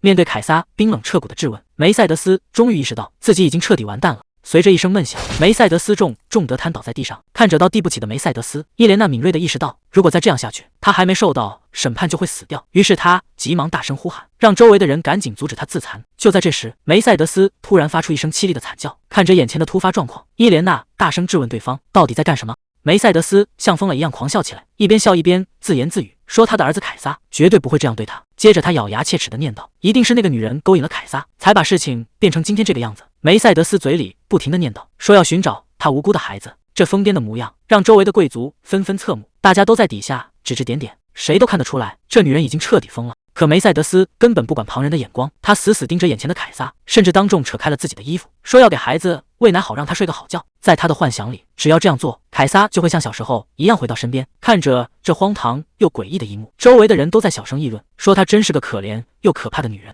埃尔维拉突然走上前，开口替梅赛德斯求情。他说这女人一直疯疯癫癫，既然殿下现在平安无事，是不是可以网开一面？这话一出，伊莲娜彻底惊了，她死死攥紧拳头。这个疯女人可是害死了4个人，现在居然还要宽恕她，简直是胡说八道。就在两边僵持不下的时候，身后突然传来一个冷冰冰的声音，质问这里到底在吵什么。就在众人惊愕的时候，人群中突然传来一阵骚动，原来是马蒂亚斯殿下到了。他看着眼前的混乱，忍不住开口调侃，说他这位嫂子日子过得还真是忙碌。面对调侃，伊莲娜却暗自松了口气，因为这一切都在他的计划之中，他早就写信约了对方，料定他绝对不会缺席。这下子好戏才真正开始。伊莲娜突然跪在马蒂亚斯面前，大声指控梅赛德斯是叛徒，说他玷污了皇后陛下的名誉，必须受到严惩。这突如其来的指控让马蒂亚斯也有些摸不着头脑，反问他到底在说什么。周围的贵族们更是炸开了锅，大家纷纷议论，怀疑伊莲娜是不是脑子被吓糊涂了。伊莲娜却非常冷静，她说刺杀自己只是私怨，但玷污皇后的尊严绝对不能姑息。听到这话，梅赛德斯慌了，急忙大喊着否认。伊莲娜直接怒斥对方无礼，接着搬出了皇后作为2位皇子母亲的至高地位。伊莲娜言辞犀利，直接戳穿了梅赛德斯的身份，说她不过是个卑贱的乳母，竟然也敢妄称是皇子的母亲。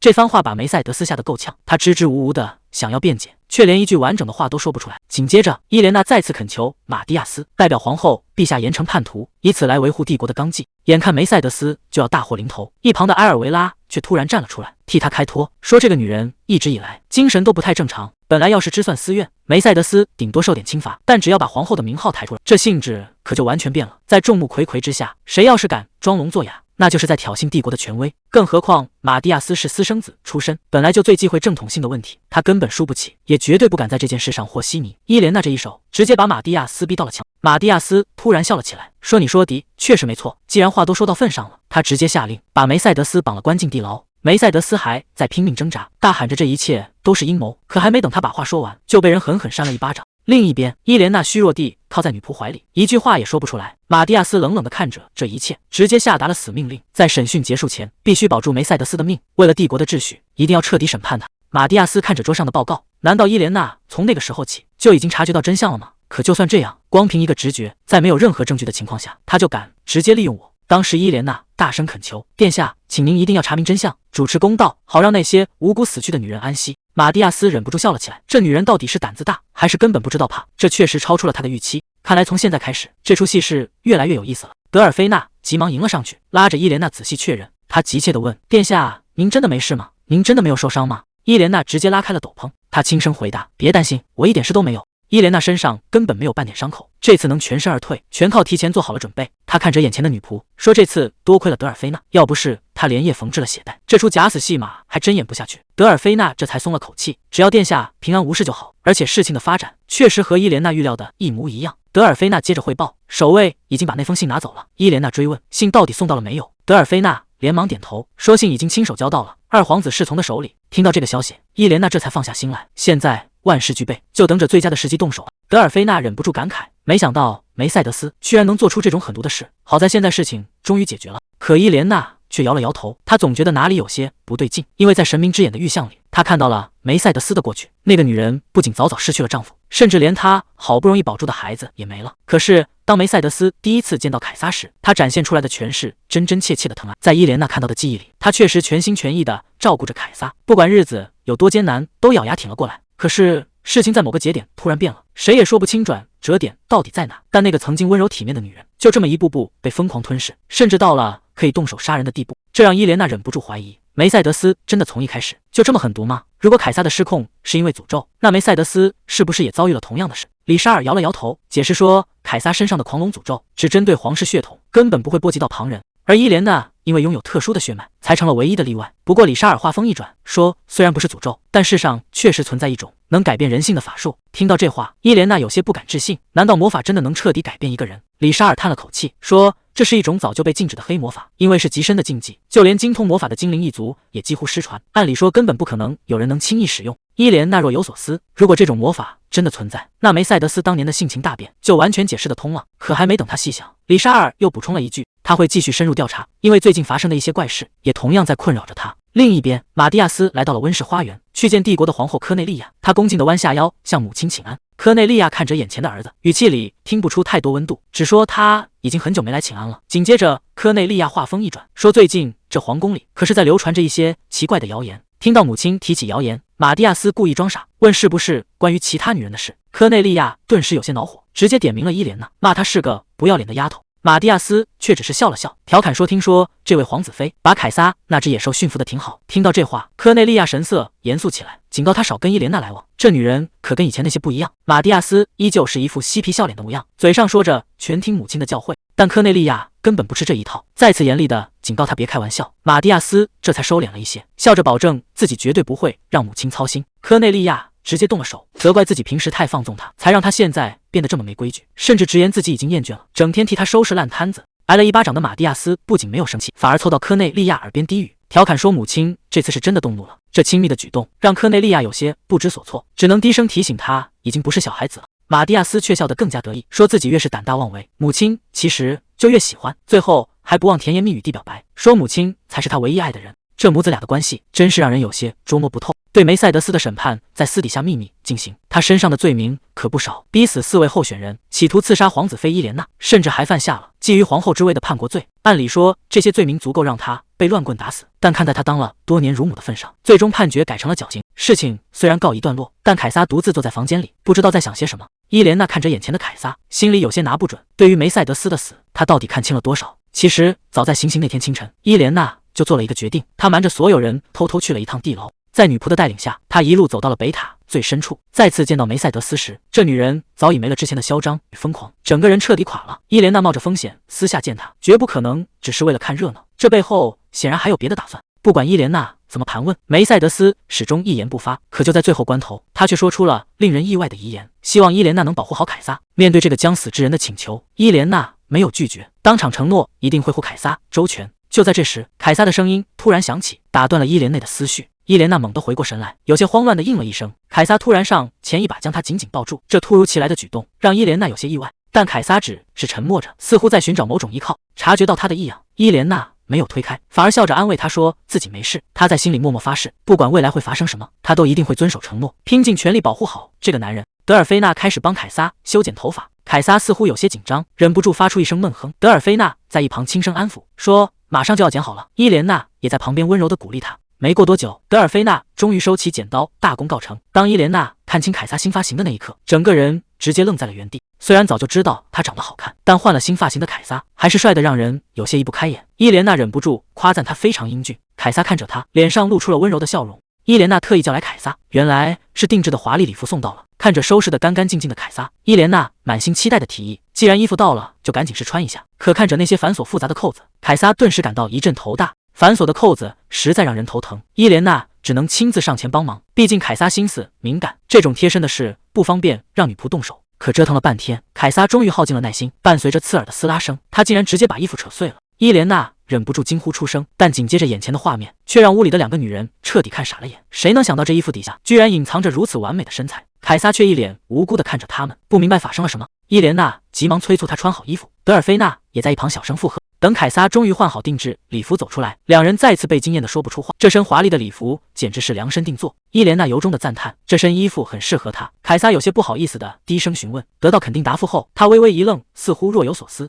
看褶书上的插图，凯撒好奇的询问这个动作的含义。伊莲娜凑过去看了一眼，解释这是晚宴上贵族的问候礼仪。还没等他把话说完，凯撒突然伸手握住了他的手，他微微低下头，在他的手背上落下一吻。看着愣在原地的伊莲娜，凯撒轻声询问是不是这样。这突如其来的亲密举动让伊莲娜的心跳瞬间漏了一拍。为了打破尴尬，伊莲娜赶紧转移话题，询问他以前是否学过跳舞。毕竟皇室晚宴规矩繁多，必须跳完开场舞才能自由活动。听到要跳舞，凯撒显得有些疑惑，但以他的聪明才智，应该难不倒他。伊莲娜笑着提议让他先和女仆练习，一旁的德尔菲娜吓得连声推脱。凯撒却有些不解的询问，那伊莲娜怎么办？伊莲娜无奈地指了指自己不便的腿脚，本想劝他先和女仆凑合一下，却被凯撒用坚决的语气直接打断。这坚定的态度让伊莲娜有些失神。还没等伊莲娜反应过来，凯撒突然伸手一把将她拉入怀中。等她站稳时，两人已摆好起舞姿势。看着有模有样的凯撒，伊莲娜惊讶地询问他是否真的会跳。凯撒没有回答，只是低头在他耳边轻语，温柔地示意他直接踩在自己的脚背上。这一幕让旁边的德尔菲娜彻底看呆了。随着凯撒轻声数起拍子，两人的脚步在房间里缓缓移动。看着近在咫尺的俊朗面庞，伊莲娜没想到他不仅会跳，而且跳得极好。在凯撒的引导下，两人的舞步越来越默契，仿佛这狭小的房间就是他们的华丽舞池。一曲舞毕，伊莲娜终于松了一口气，连旁边的德尔菲娜也忍不住连声夸赞。凯撒毕竟是帝国大皇子，底子依然在，可真正的问题在于他的舞伴是伊莲娜，一个连站都站不稳的残疾皇子妃。如果晚宴上凯撒必须费力的支撑着她，那些不怀好意的人肯定会借机嘲笑他。凯撒突然靠在他的膝盖上，像个孩子一样轻声询问自己的表现。伊莲娜温柔地抚摸着他的头发，给予肯定。其实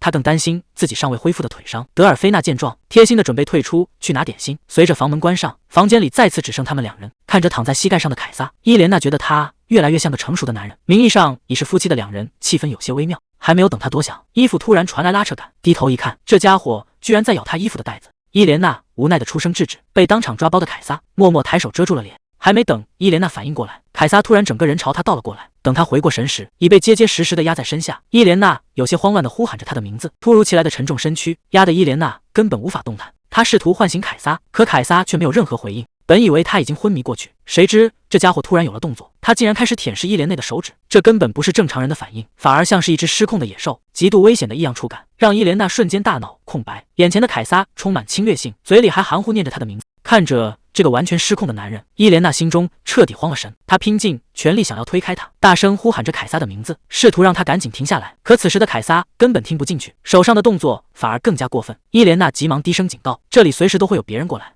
凯撒的呼吸变得愈发粗重，浑身散发着危险的野兽气息。伊莲娜只能强压恐惧，试图安抚，希望他能先冷静下来。明明最近已经很少发作，今天怎么会突然彻底失控？还没等他想明白原因，脖颈处突然传来一阵剧痛，凯撒竟然直接咬了下去。脖颈上的剧痛无比清晰，凯撒不仅死死咬住他，甚至还在贪婪地吞咽血液。这可怕的变故让伊莲娜无法反抗，只能无力地抓紧凯撒的衣角。强烈的眩晕感瞬间袭来，失血的虚弱让他浑身发软。他用微弱的声音苦苦哀求，试图让凯撒赶紧停下来，可凯撒却毫无理智，根本听不到他的任何呼唤。如果是平时，他早就该清醒了，可今天的情况却异常诡异。再这样下去，自己真的会死。绝望之中，伊莲娜用尽最后的力气反抗，凯撒终于停下了动作。本以为这场折磨终于结束，伊莲娜虚弱地唤着凯撒的名字，可还没等他松一口气，对方竟然直接强吻了上来，根本不给他任何拒绝的机会。这个吻来的异常狂暴凶狠，看着凯撒那双猩红的眼睛，伊莲娜心中警铃大作，这根本不是平时温柔的吻，而是一种绝对占有的宣誓。伊莲娜试图唤醒他的理智，可凯撒根本没有停下。这诡异的状况让伊莲娜充满疑惑。凯撒的动作变得越来越粗暴，完全无视了他所有的反抗。伊莲娜颤抖着声音质问：“你到底在干什么？”伊莲娜彻底陷入了慌乱，大声抗拒着这不对劲的一切。这根本不是他熟悉的凯撒，眼前的男人就像失控的野兽，而他已经被逼到了退无可退。凯撒终于恢复了清醒，有些茫然地看着伊莲娜，看着虚弱的伊莲娜，他这才意识到自己闯了大祸。伊莲娜此时根本不想面对他，提起裙摆拼命朝外面跑去。这一刻，他只想逃离这个地方，委屈和后怕瞬间涌上心头。他带着哭腔愤怒地骂道：“凯撒，你这个笨蛋！”凯撒独自站在原地，他的脸上写满了慌乱与无措，可刚刚犯下的错已无法挽回。看着委屈哭泣的伊莲娜，凯撒手足无措地站在一旁，试探着询问她是不是生气了。听到这话，伊莲娜彻底爆发，大声质问：“换作是谁能不生气？”看着挣扎着站起身的伊莲娜，凯撒慌忙想要开口解释，可伊莲娜根本不想听他的辩解，直接警告他绝对不许跟过来。他甚至咬牙放下了狠话，如果敢跟过来以后就再也不见。这下凯撒彻底被吓得不敢动弹。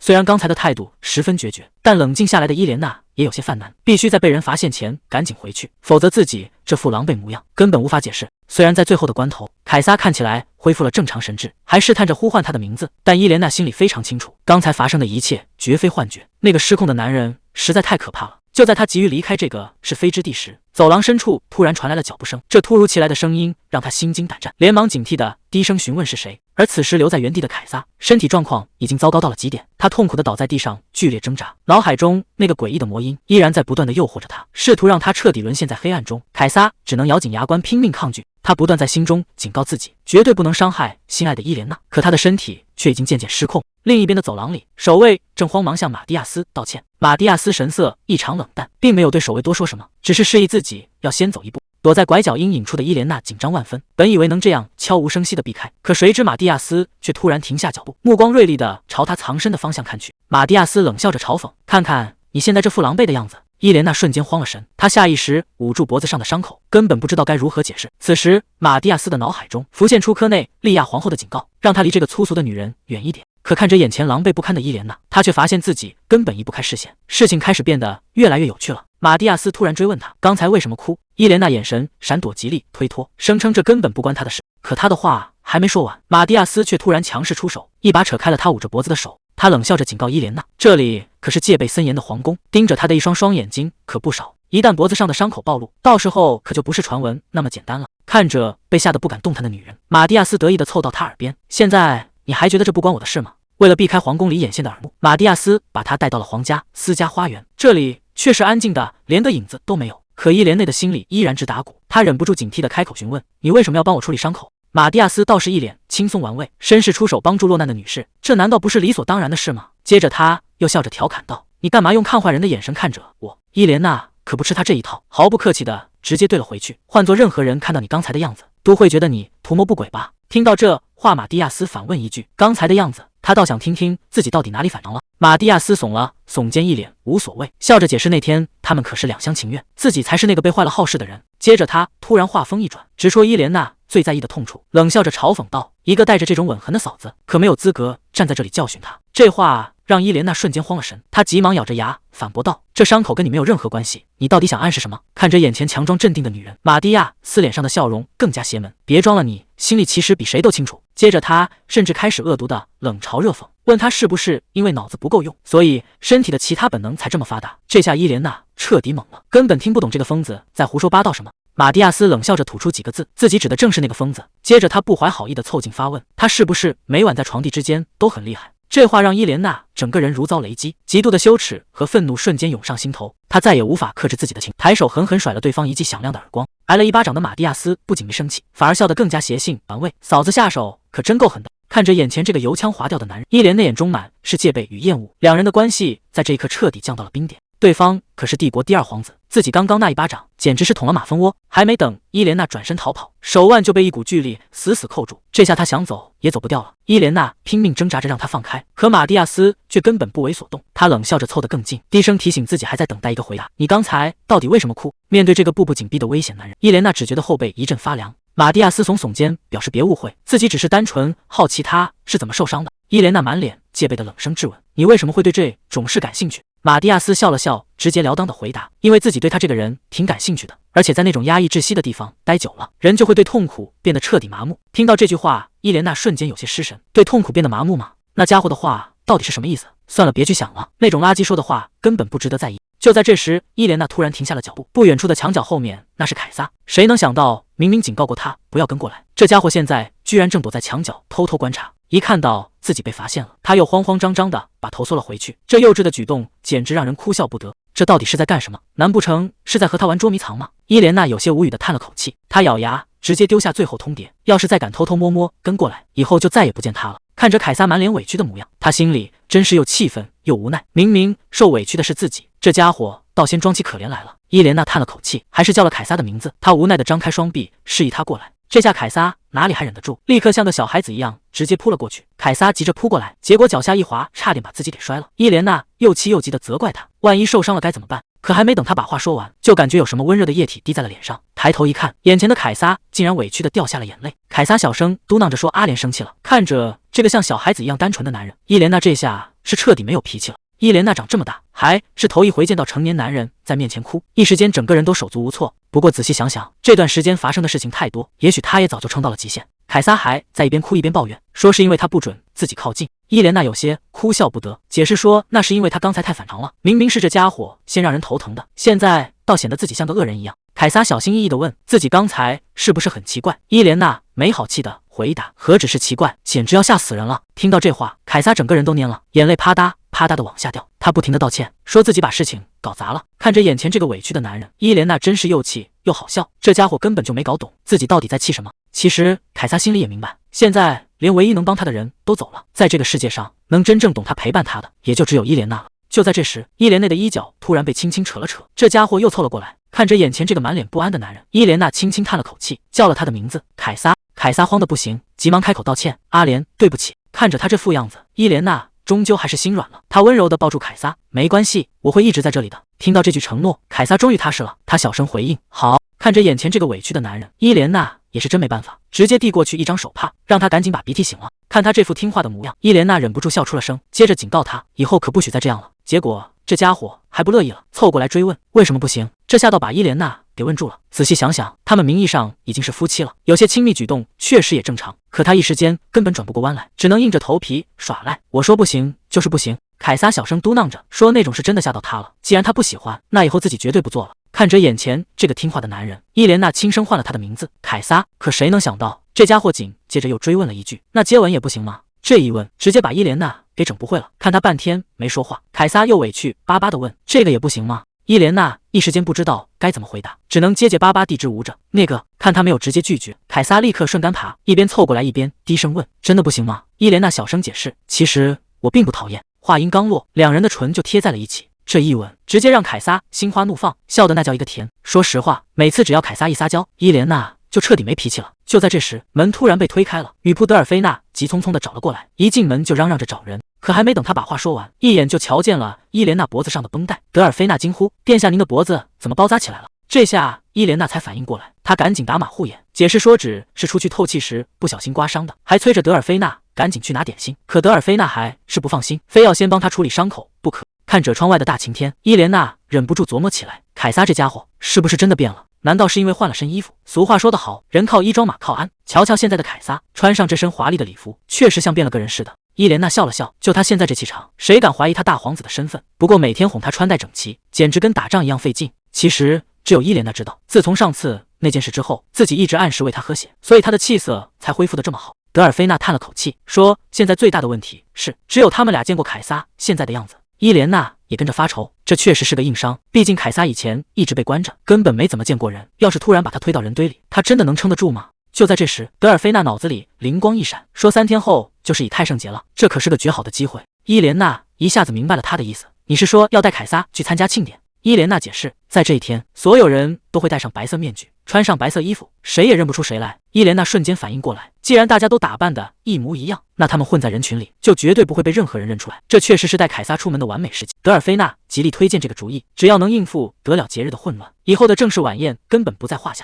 这确实是让凯撒提前适应人群的最好机会，就算他到时候有什么失态举动，在混乱的节日里也不会引人注目。听到两人的对话，一直没吭声的凯撒突然来了兴趣。伊莲娜温柔地征求他的意见，问他想不想一起去凑个热闹。凯撒小心翼翼地确认伊莲娜是不是也会去。得到肯定的答复后，这家伙开心地表示自己一定要去。不过眼下还有一个最棘手的问题，那就是他们要怎么神不知鬼不觉地溜出皇宫。想要顺利出宫，就必须先拿到批准。伊莲娜心里直犯嘀咕，不知道那位伯爵夫人会不会放行。结果不出所料，对方一口就回绝了。埃尔维拉冷着脸质问，在治安最乱的节日里出游，甚至还要带上那个疯皇子，难道是把皇宫当成游乐场了吗？对方那毫不掩饰的敌意让伊莲娜很不舒服。既然话不投机，伊莲娜也懒得再多费口舌，直接起身告辞。伊莲娜正准备离开，埃尔维拉却突然身子一歪，整个人摇摇欲坠。看到对方情况不对，伊莲娜急忙上前询问，谁知埃尔维拉根本不领情，一把甩开他的手，警告他别多管闲事。看着对方极差的状态，伊莲娜好心劝他赶紧叫人来帮忙。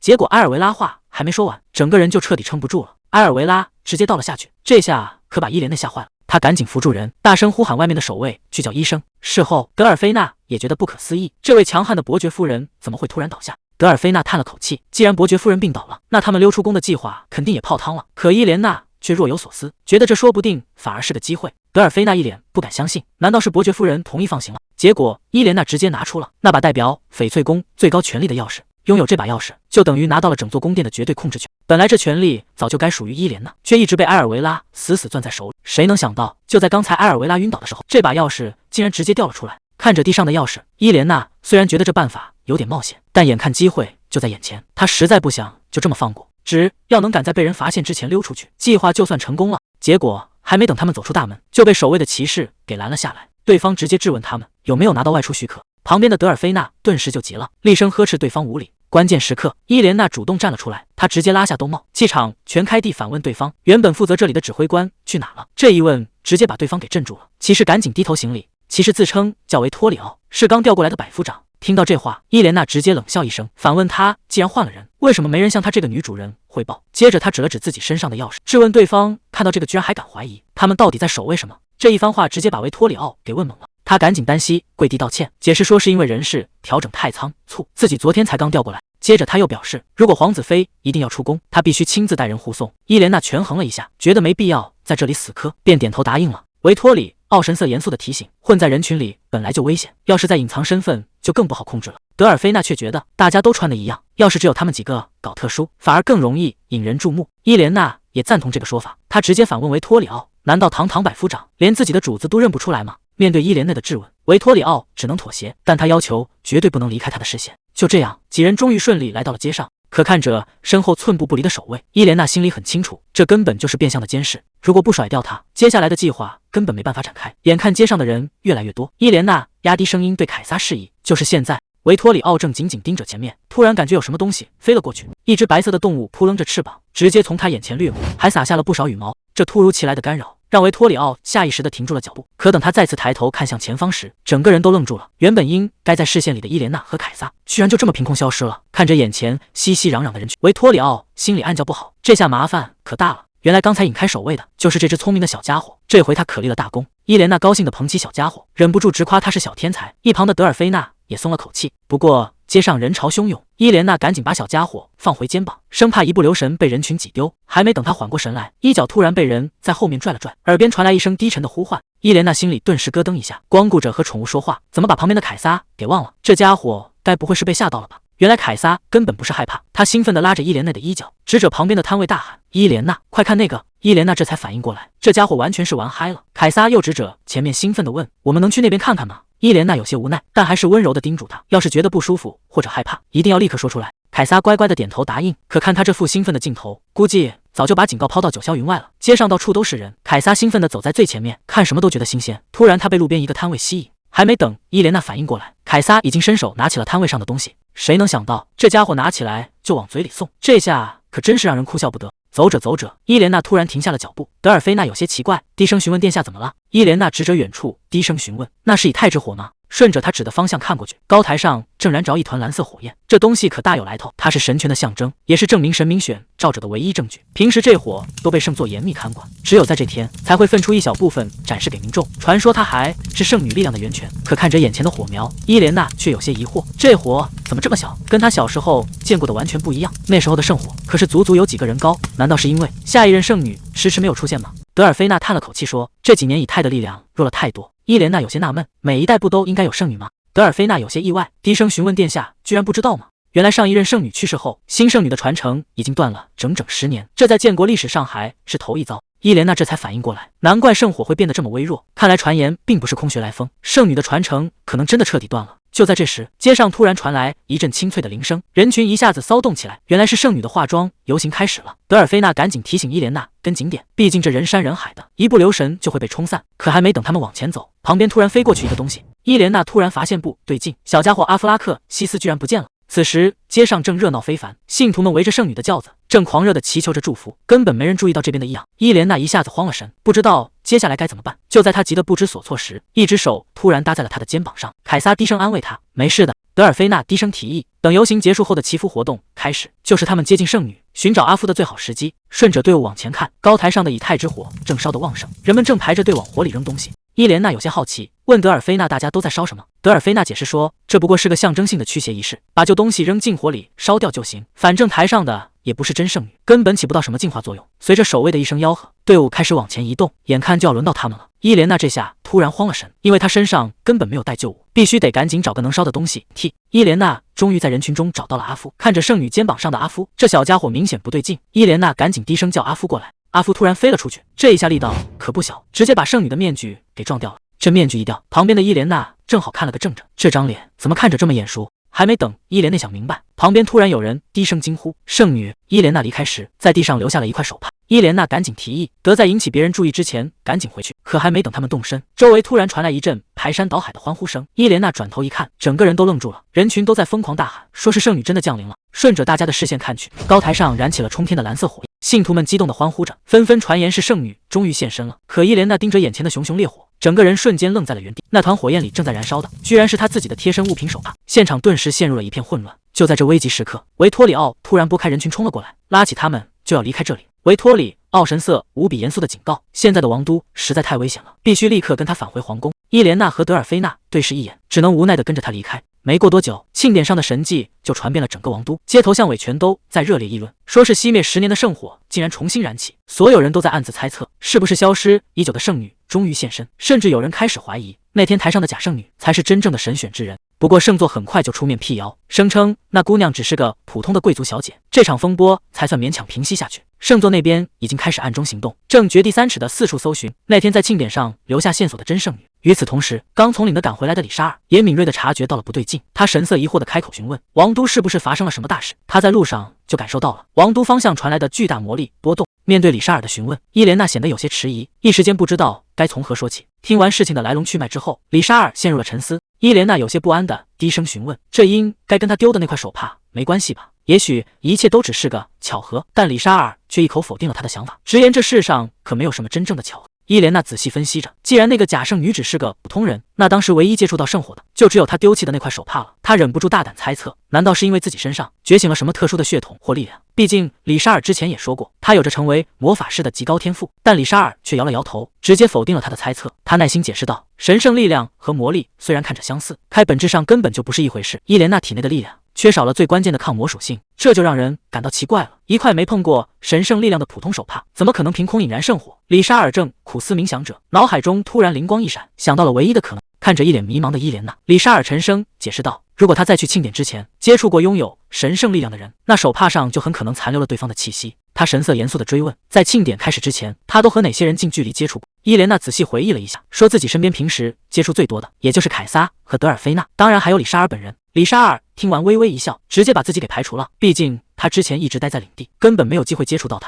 德尔菲娜在旁边小声提醒伊莲娜，说她当时还见到了埃尔维拉伯爵夫人。伊莲娜这下彻底想起来了，当时那位伯爵夫人的状态确实极其反常，话说到一半就毫无征兆地晕了过去。伊莲娜非常确定自己当时确实拿出了那块手帕帮她擦拭。李沙尔听完冷静地分析道：“这位埃尔维拉伯爵夫人可是皇后的人。”伊莲娜顺着这个线索往下推测，难道是皇后派系在暗中藏匿了真圣女？就在两人苦思冥想的时候，德尔菲娜在一旁弱弱地开了口，她似乎知道一些不为人知的内幕。德尔菲娜压低声音说道：“埃尔维拉伯爵夫人曾经有个女儿，可惜出生没多久就夭折了。不过这个时间点非常微妙，正好是在10年前。”这让伊莲娜立刻联想到了关键信息：10年前不正好是圣女传承彻底断绝的时候吗？德尔菲娜接着解释道：“虽然宫里有很多皇后的教子，但这位夭折的长女还没出生就被皇后收为了教女，也是从那个时候起，埃尔维拉伯爵夫人开始备受恩宠。10年前的一场茶会上，一位贵妇笑着上前恭喜：‘恭喜你啊，埃尔维拉夫人！听说这孩子还没出生就被皇后陛下选为教子了。’当时的埃尔维拉笑着回答：‘这确实是莫大的荣幸，到现在都觉得有些不真实。’旁边的人也跟着羡慕的附和：‘还没出生就要到如此殊荣，看来皇后确实对你另眼相看。’茶会上的贵妇们七嘴八舌地讨论着，可皇后的选拔标准到底是什么，谁也说不清楚。大家只知道孩子一旦被选上，一出生就必须送进深宫，由皇后亲自抚养，连之后的教育和监护都是由皇后一手操办。旁边的人不屑地冷笑了一声，这哪里是送走孩子，分明是让整个家族抱上了最粗的金大腿，根本没人敢拒绝皇后的好意。虽然旁边有人劝阻别乱说话，但大家心里其实都明白。埃尔维拉只能低声喃喃自语，自我安慰说这可是家族的至高荣耀。伊莲娜听完这些，整个人都愣住了，她有些不敢置信地重复着：“教女。”德尔菲娜在一旁低声解释说，皇后手底下确实收养了几个教女，而那个在庆典上假扮圣女的孩子就是其中之一。难怪当时觉得那张脸有些眼熟，原来以前在皇宫里见过她。李沙尔冷静地分析道：“不管那个传闻夭折的孩子是否还活着，现在看来，真圣女大概率就在埃尔维拉伯爵夫人身边。”德尔菲娜有些纳闷地问道：“如果人真的被藏在皇宫深处，怎么可能一点风声都没收到？”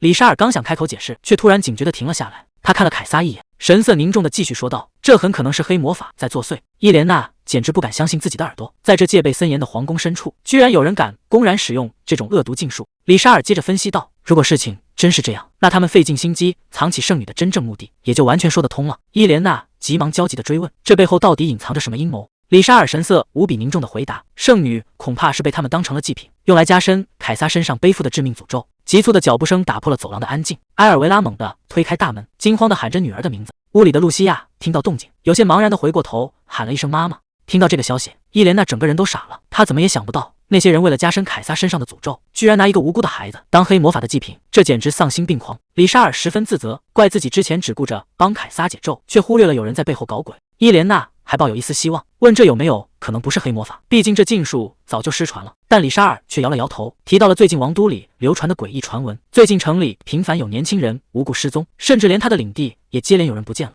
伊莲娜这下全明白了，那些失踪的人恐怕都成了黑魔法的祭品。李沙尔解释道：“普通魔法需要天赋和修行，但黑魔法不同，只要找到门路，谁都能用，因为它的力量来源是人类纯粹的痛苦。”伊莲娜整个人都懵了，痛苦居然能当成施法的材料。李沙尔接着分析，如果真是这样，之前的失踪案和圣女风波就全对上了，毕竟圣女可是信仰的化身，对那些人来说简直是再好不过的祭品。昏暗的房间里，埃尔维拉正温柔地给女儿梳头，昨晚孩子突然发了高烧，可把她给吓坏了，好在现在看起来没什么大碍。露西亚还笑着安慰妈妈，说自己乖乖吃饭，身体一下子就好了。露西亚突然问了一句，妈妈是不是又去见皇后了？埃尔维拉有些心虚，但还是勉强解释说，皇后已经答应了，今年生日可以放她出去走走。可露西亚根本没听进去，反而盯着妈妈的身体问，妈妈这里是不是很疼？还没等埃尔维拉反应过来，露西亚直接伸手摸了上去。埃尔维拉吓得大喊，让女儿赶紧住手，可已经来不及了。露西亚的手上亮起耀眼灯光，开始强行替妈妈治疗。这股神圣力量一用出来，露西亚自己也有些吃不消。埃尔维拉急得不行，一把抱住女儿，大声警告她，以后绝对不能再用这个力量了。这要是被别人发现，后果简直不堪设想。露西亚只是不想看到妈妈痛苦。听到这话，埃尔维拉一把抱住女儿，嘴里不停地道着歉，她心里满是愧疚，却又不得不把这个秘密藏下。李沙尔正和伊莲娜聊起凯撒的旧事，他说自己从凯撒刚中诅咒时就守在身边，那时候虽然痛苦，但凯撒并没有失去理智。真正不对劲是在3年后，也就是整整10年前，诅咒突然开始吞噬他的心智。当时大家都以为是因为前皇后去世打击太大，但现在看来，事情显然没那么简单。伊莲娜也有些吃惊，她原本一直以为这只是单纯的家族遗传诅咒，光是诅咒还不够，居然有人故意击碎了凯撒的心智，这背后下黑手的人多半就是科内利亚了。就在这时，凯撒缓缓凑了过来，他低声问伊莲娜：“你没事吧？”伊莲娜赶紧回答：“我没事。”可看着眼前的男人，伊莲娜心里难受极了。真正痛苦的人明明是凯撒，不仅要死扛着诅咒，还要被迫做出违背心意的事，这换谁能受得了？伊莲娜突然想到，凯撒平时的那些失控表现，会不会也是因为黑魔法的影响？他忍不住开口试探。他问凯撒，身体有没有不受控制地动过，或者脑子里突然冒出什么强烈的冲动？凯撒听得一头雾水，见他这副反应，伊莲娜也不好再多问，只能扯开话题，催着他赶紧去休息，还说要像以前一样读书哄他睡觉。凯撒听话的往床边走去，可刚走没2步，他又突然停了下来。凯撒有些迟疑的开了口，说自己其实一直能听到一个声音。这话让伊莲娜有些意外。凯撒低声说，那个声音一直在命令他，让他必须死死抓住伊莲娜，绝对不能放手。那个声音在脑子里拼命催促，让他快点动手，逼他去占有伊莲娜。伊莲娜听得整个人都懵了，她怎么也没想到凯撒一直在承受这种折磨。就在这时，凯撒突然低声叫了他的名字，他有些迷茫地问，我是个坏人吗？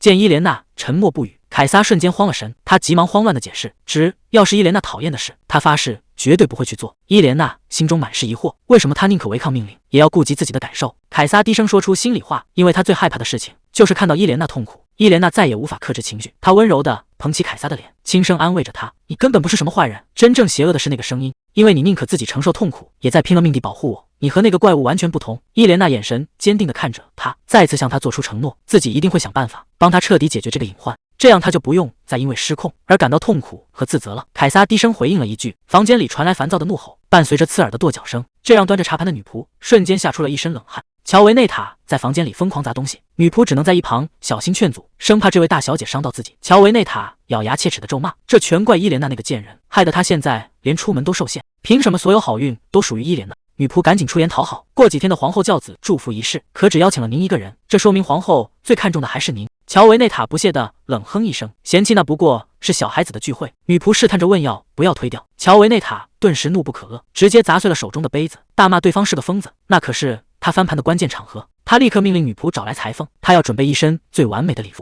看着镜子中得意的自己，乔维内塔露出了阴险的笑容，那天的仪式绝对会非常精彩。此时的书房里，伊莲娜正翻看着古旧的资料，她向一旁的德尔菲娜打听关于皇后教子祝福仪式的事。德尔菲娜虽然有些意外，但还是如实说出了情报。据说圣座每次都会亲自出席，以此来正式承认教子的身份。伊莲娜心中顿时了然，圣座的出席代表着对皇后科内利亚的支持。接着他又抛出一个问题，科内利亚当年成为皇后时究竟得到了什么称号？德尔菲娜思索片刻回答道，她当时被称为平民的教母，象征着正直与纯洁。而这件事情发生的时间刚好是在先代皇后去世之后，也就是大约10年前。德尔菲娜猛然反应过来，这个时间点再次重合了。根据帝国的法律规定，即便配偶去世也禁止再婚，可皇帝和科内利亚不仅结了婚，甚至还得到了圣座的祝福。原来皇帝当年钻了法律空子，声称先代皇后品行失德，直接申请了婚姻无效，而圣座居然也默许了。伊莲娜看着眼前的卷宗，心中升起巨大的疑惑，10年前到底隐藏着什么秘密？伊莲娜冷静地推测，当年因为圣女迟迟没有现世，教会为了稳定局势，急需一个新的精神象征，科内利亚就是被推出来的棋子。得知这背后的政治算计，伊莲娜明白事情并不简单，她怀疑真正的圣女就藏在皇后的那些教子当中。德尔菲娜立刻想到了青金石宫，可那里守备森严与世隔绝，德尔菲娜正发愁该怎么混进去，话还没说完就被粗暴打断。守卫维托里奥突然挡在两人面前，冷冰冰地表示要送伊莲娜回房。伊莲娜忍不住小声抱怨，这家伙像个影子一样甩不掉，还不如以前那个笨手笨脚的指挥官。德尔菲娜神色凝重地提醒，这个维托里奥可不简单，他是佩雷格里诺侯爵家的次子，让伊莲娜千万要小心防范。听到这个特殊的姓氏，伊莲娜总觉得在哪里听过。德尔菲娜低声解释道，这个家族曾经出过皇子妃的候选人。伊莲娜这才恍然大悟，原来眼前这个难缠的守卫就是当年那个女孩的亲弟弟。当年被选为候选人的女孩曾经歇斯底里的抗议过，自己可是侯爵家唯一的女儿，凭什么要嫁给一个怪物？回想起那个叫维托里奥的守卫，当初他主动自我介绍时只含糊提起自己来自第3师团，现在想来他显然是在刻意隐瞒，甚至连自己的高贵姓氏都绝口不提。德尔菲娜也在一旁低声警示，这个守卫的身份绝对大有文章，就算他再怎么尽职尽责，也完全没必要隐瞒自己的显赫家世。而且在之前的庆典上，他就总是反常的紧跟在伊莲娜身边。要知道伊莲娜如今坐着的正是原本属于他妹妹的皇子妃之位，这个男人心里究竟在盘算着什么阴谋？伊莲娜主动约人见面，而坐在他对面的正是神色冰冷的埃尔维拉。埃尔维拉开门见山地质问，你这次找我到底有什么企图？还没等对方开口回答，埃尔维拉就冷笑着发出警告，别以为抓住了我上司的把柄就能一辈子牵着我的鼻子走。面对如此强硬的态度，伊莲娜深知不能强行试探，否则两人的合作会彻底谈崩。于是他立刻换上一副谄媚的笑脸，声称自己今天过来只是为了物归原主。说着他将一件神秘物件推了过去，这反常的举动反而让埃尔维拉有些摸不着头脑。伊莲娜笑着解释道，自己那天刚好捡到了这件宝贝，既然对夫人如此重要，她自然要亲自送还以表诚意。看到这件失而复得的宝物，埃尔维拉一把夺了过去，冷冷的表示算你有心，其实派个下人送过来就行。可还没等埃尔维拉松一口气，伊莲内的眼神却突然变得无比阴鸷，紧闭的房门突然被人猛地推开，德尔菲娜急匆匆地闯了进来。谁能想到高贵的埃尔维拉竟然真的在外面藏了个私生女？可还没等众人从震惊中缓过神来，伊莲娜突然脸色惨白，整个人脱力般直接倒了下去。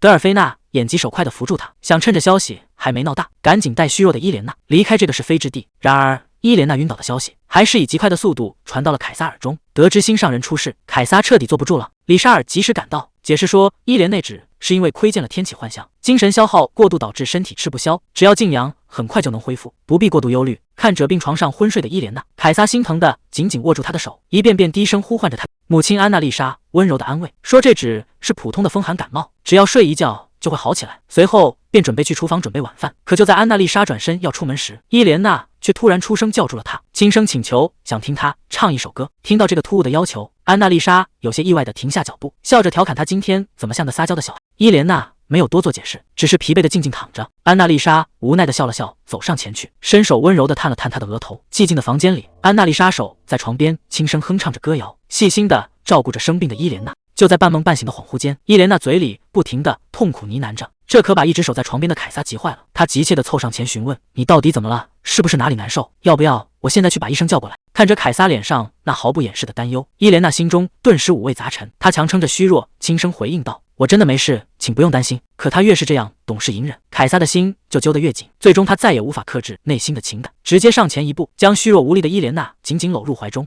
感受着怀中微微颤抖哭泣的伊莲娜，凯撒心疼的无以复加，只能一遍遍在她耳边温柔的安慰，承诺自己会永远守护在她身边。就在这温存的时刻，门口突然传来了一声尴尬的咳嗽。德尔菲娜带着里沙尔直接撞破了这一幕，房间里的空气瞬间凝固了。伊莲娜顿时羞红了脸，急忙小声提醒凯撒快放手，可凯撒却装作没听见，死死抱着不撒手。这无赖的举动真是让人哭笑不得。凯撒有些委屈的低下头询问，是不是自己抱得太用力，才让你觉得讨厌了？伊莲娜见状赶紧摇头否认，解释自己绝对没有那个意思。就在两人拉扯时，旁边的里沙尔适时开口，他神色庄重地请求伊莲娜抛开顾虑，如实说出在天启幻象中看到的预言。伊莲娜深吸一口气，决定不再隐瞒。她看着众人一字一句地说道，埃尔维拉伯爵夫人那个传闻夭折的女儿其实根本就没有死，而且如今就隐姓埋名藏在皇宫里，她的名字叫做露西亚。更让人难以置信的是，那个叫露西亚的女孩正是教会苦苦寻找多年的真圣女。我们必须不惜一切代价尽快找到那个孩子，因为在天启的预言画面中，那个被藏在暗处的女孩此时此刻正身处致命的险境之中。伊莲娜补充了关键的线索，那个孩子一触碰埃尔维拉，身上就流出温暖的神，连埃尔维拉都亲口承认了。里沙尔立刻心中有数，既然人就藏在皇宫深处，最可能的地方就是琉璃殿。伊莲娜回忆着幻象的细节，那地方比绿柱石殿还要破旧。她担忧地询问德尔菲娜，德尔菲娜却无奈地摇了摇头，直言想在皇宫葬人绝非易事。里沙尔看出伊莲娜欲言又止，主动询问她是否有难言之隐。伊莲娜坦言必须尽快行动，在预知梦里露西亚危在旦夕。看着焦虑万分的心上人，凯撒从身后紧紧将她抱住，可留给他们的时间已经不多了。伊莲娜深知露西亚的处境，与其说是躲藏，不如说是被囚禁。里沙尔主动请缨去暗中调查，但琉璃殿被设下黑魔法结界，想要强行闯入绝对没那么容易。德尔菲娜也决定分头行动，去打听最近有哪个女仆出入。可伊莲娜心里非常清楚，真正的难题是找到人之后的事。伊莲娜推测幕后黑手是皇后，在埃尔维拉的默许之下，皇后掌控皇宫，藏的孩子轻而易举。就算他们真的找到了露西亚，恐怕也根本没有办法把人带走。凯撒对此感到十分不解，救人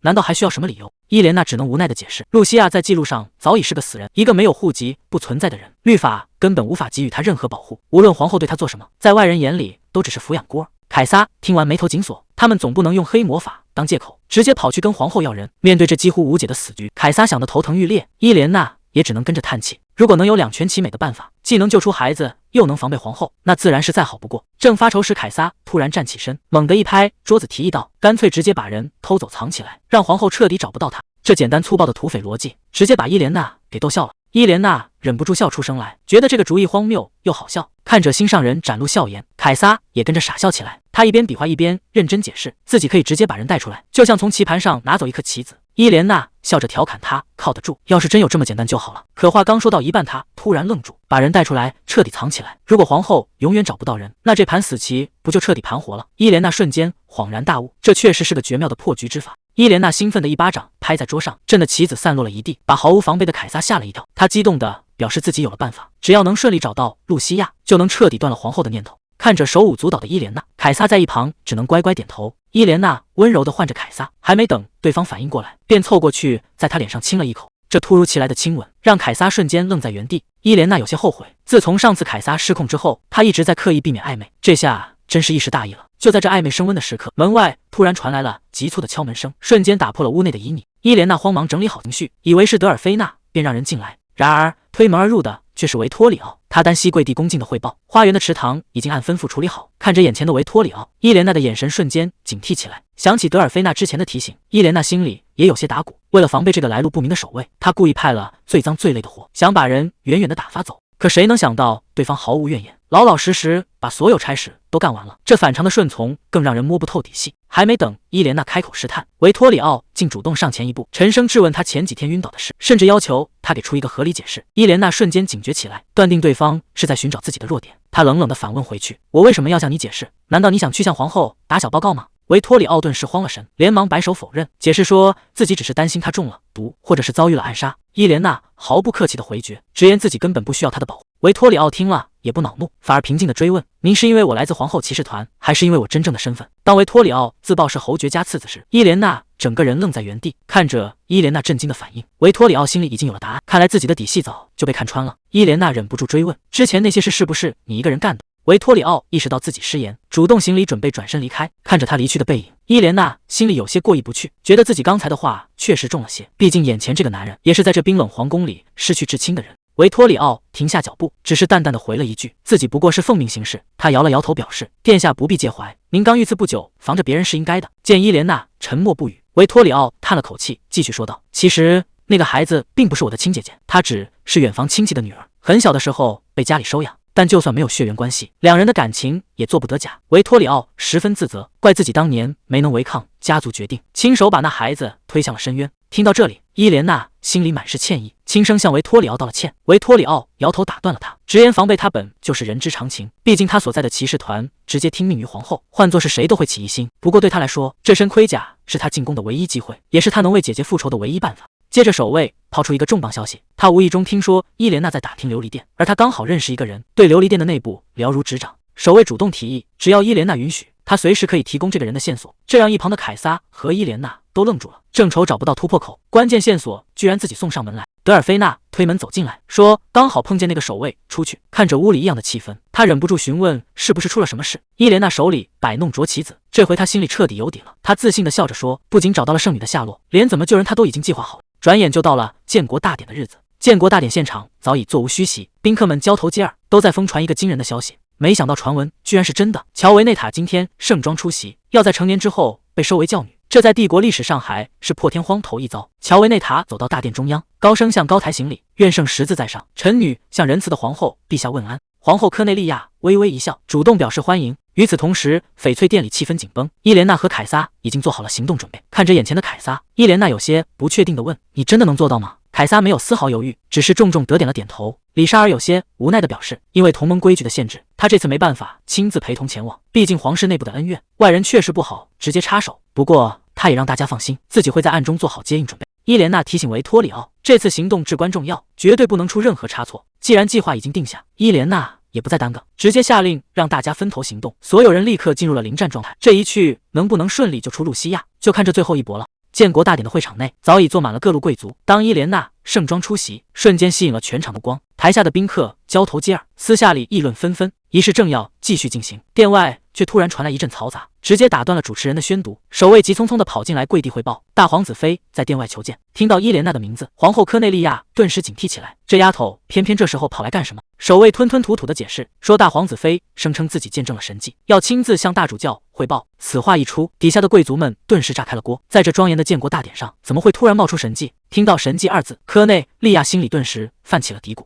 不过他反应极快，立刻笑着出面打圆场，声称大典正在进行，此时见面实在不合规矩，想先把伊莲娜打发到内宫去。接着他又转过头，主动向大主教赔罪，说是自己没管教好儿媳，让大主教见笑了。可谁能想到，大主教安布罗西奥却微微一笑，他主动提起伊莲娜就是查清之前谋杀案的人，这回正好顺了他的心意，他早就想见见这位奇女子了，随即便直接发话让人进来。这下科内利亚的算盘彻底落空，但碍于大主教的威严，他也只能咬着牙点头同意。趁着外面大典正热闹，守卫带着凯撒悄悄行动，一路上避开了所有眼线。可守卫却突然停下了脚步，气氛瞬间变得紧张起来。没想到这里居然藏着一道暗门，看来守卫确实没有撒谎。守卫压低声音示意：“殿下，这边请。”通道里漆黑一片，谁也不知道前方等待着什么。可还没走多远，凯撒却突然停下了脚步。守卫有些纳闷地询问：“殿下，怎么了？”凯撒低声警告：“有人。”守卫这吞吞吐吐的态度，显然是早就知情，却故意隐瞒不报。凯撒可没耐心听他废话，直接动手将他制服，冷声质问他是不是有事瞒着自己。还没等守卫解释清楚，凯撒就直接冲了过去。谁能想到，这暗道深处居然坐着一个女孩，正是露西亚。守卫赶忙在后面颤声解释，说这就是那个被关起来的女孩。建国大典的现场一片嘈杂，贵族们都在交头接耳。就在这时，伊莲娜在德尔菲娜的陪同下步入大殿，她的出场瞬间吸引了所有人的目光。伊莲娜走到大殿中央，主动向高台上的皇后和大主教行礼，并送上了得体的祝福。皇后科内利亚冷淡地给予了回应。看着这虚伪的欢迎仪式，伊莲娜心里很清楚，这帮人根本不在乎真相，不过是各怀鬼胎的权力游戏罢了。就在这时，大主教安布罗西奥主动搭话，询问他是否有重要的事情要宣布。伊莲娜顺水推舟，表示自己昨晚见证了神迹，必须亲自向大主教汇报。听到神迹二字，大主教顿时来了兴趣，追问这到底是怎么回事。伊莲娜也没有犹豫，直接抛出了准备好的说辞，声称自己听到了神明预言未来的声音。大主教安布罗西奥半信半疑的询：“皇子妃，你确定那是神的声音吗？”旁边的皇后科内利亚冷冷警告：“如果这只是你的胡思乱想，假传神谕的罪名可没人担得起。”可伊莲娜根本毫无惧色，她平静地回答：“自己绝不敢拿神明开玩笑，今天能站在这里，全都是神的旨意。”科内利亚冷笑一声：“既然如此，那就当众说说，神到底传达了什么预言？”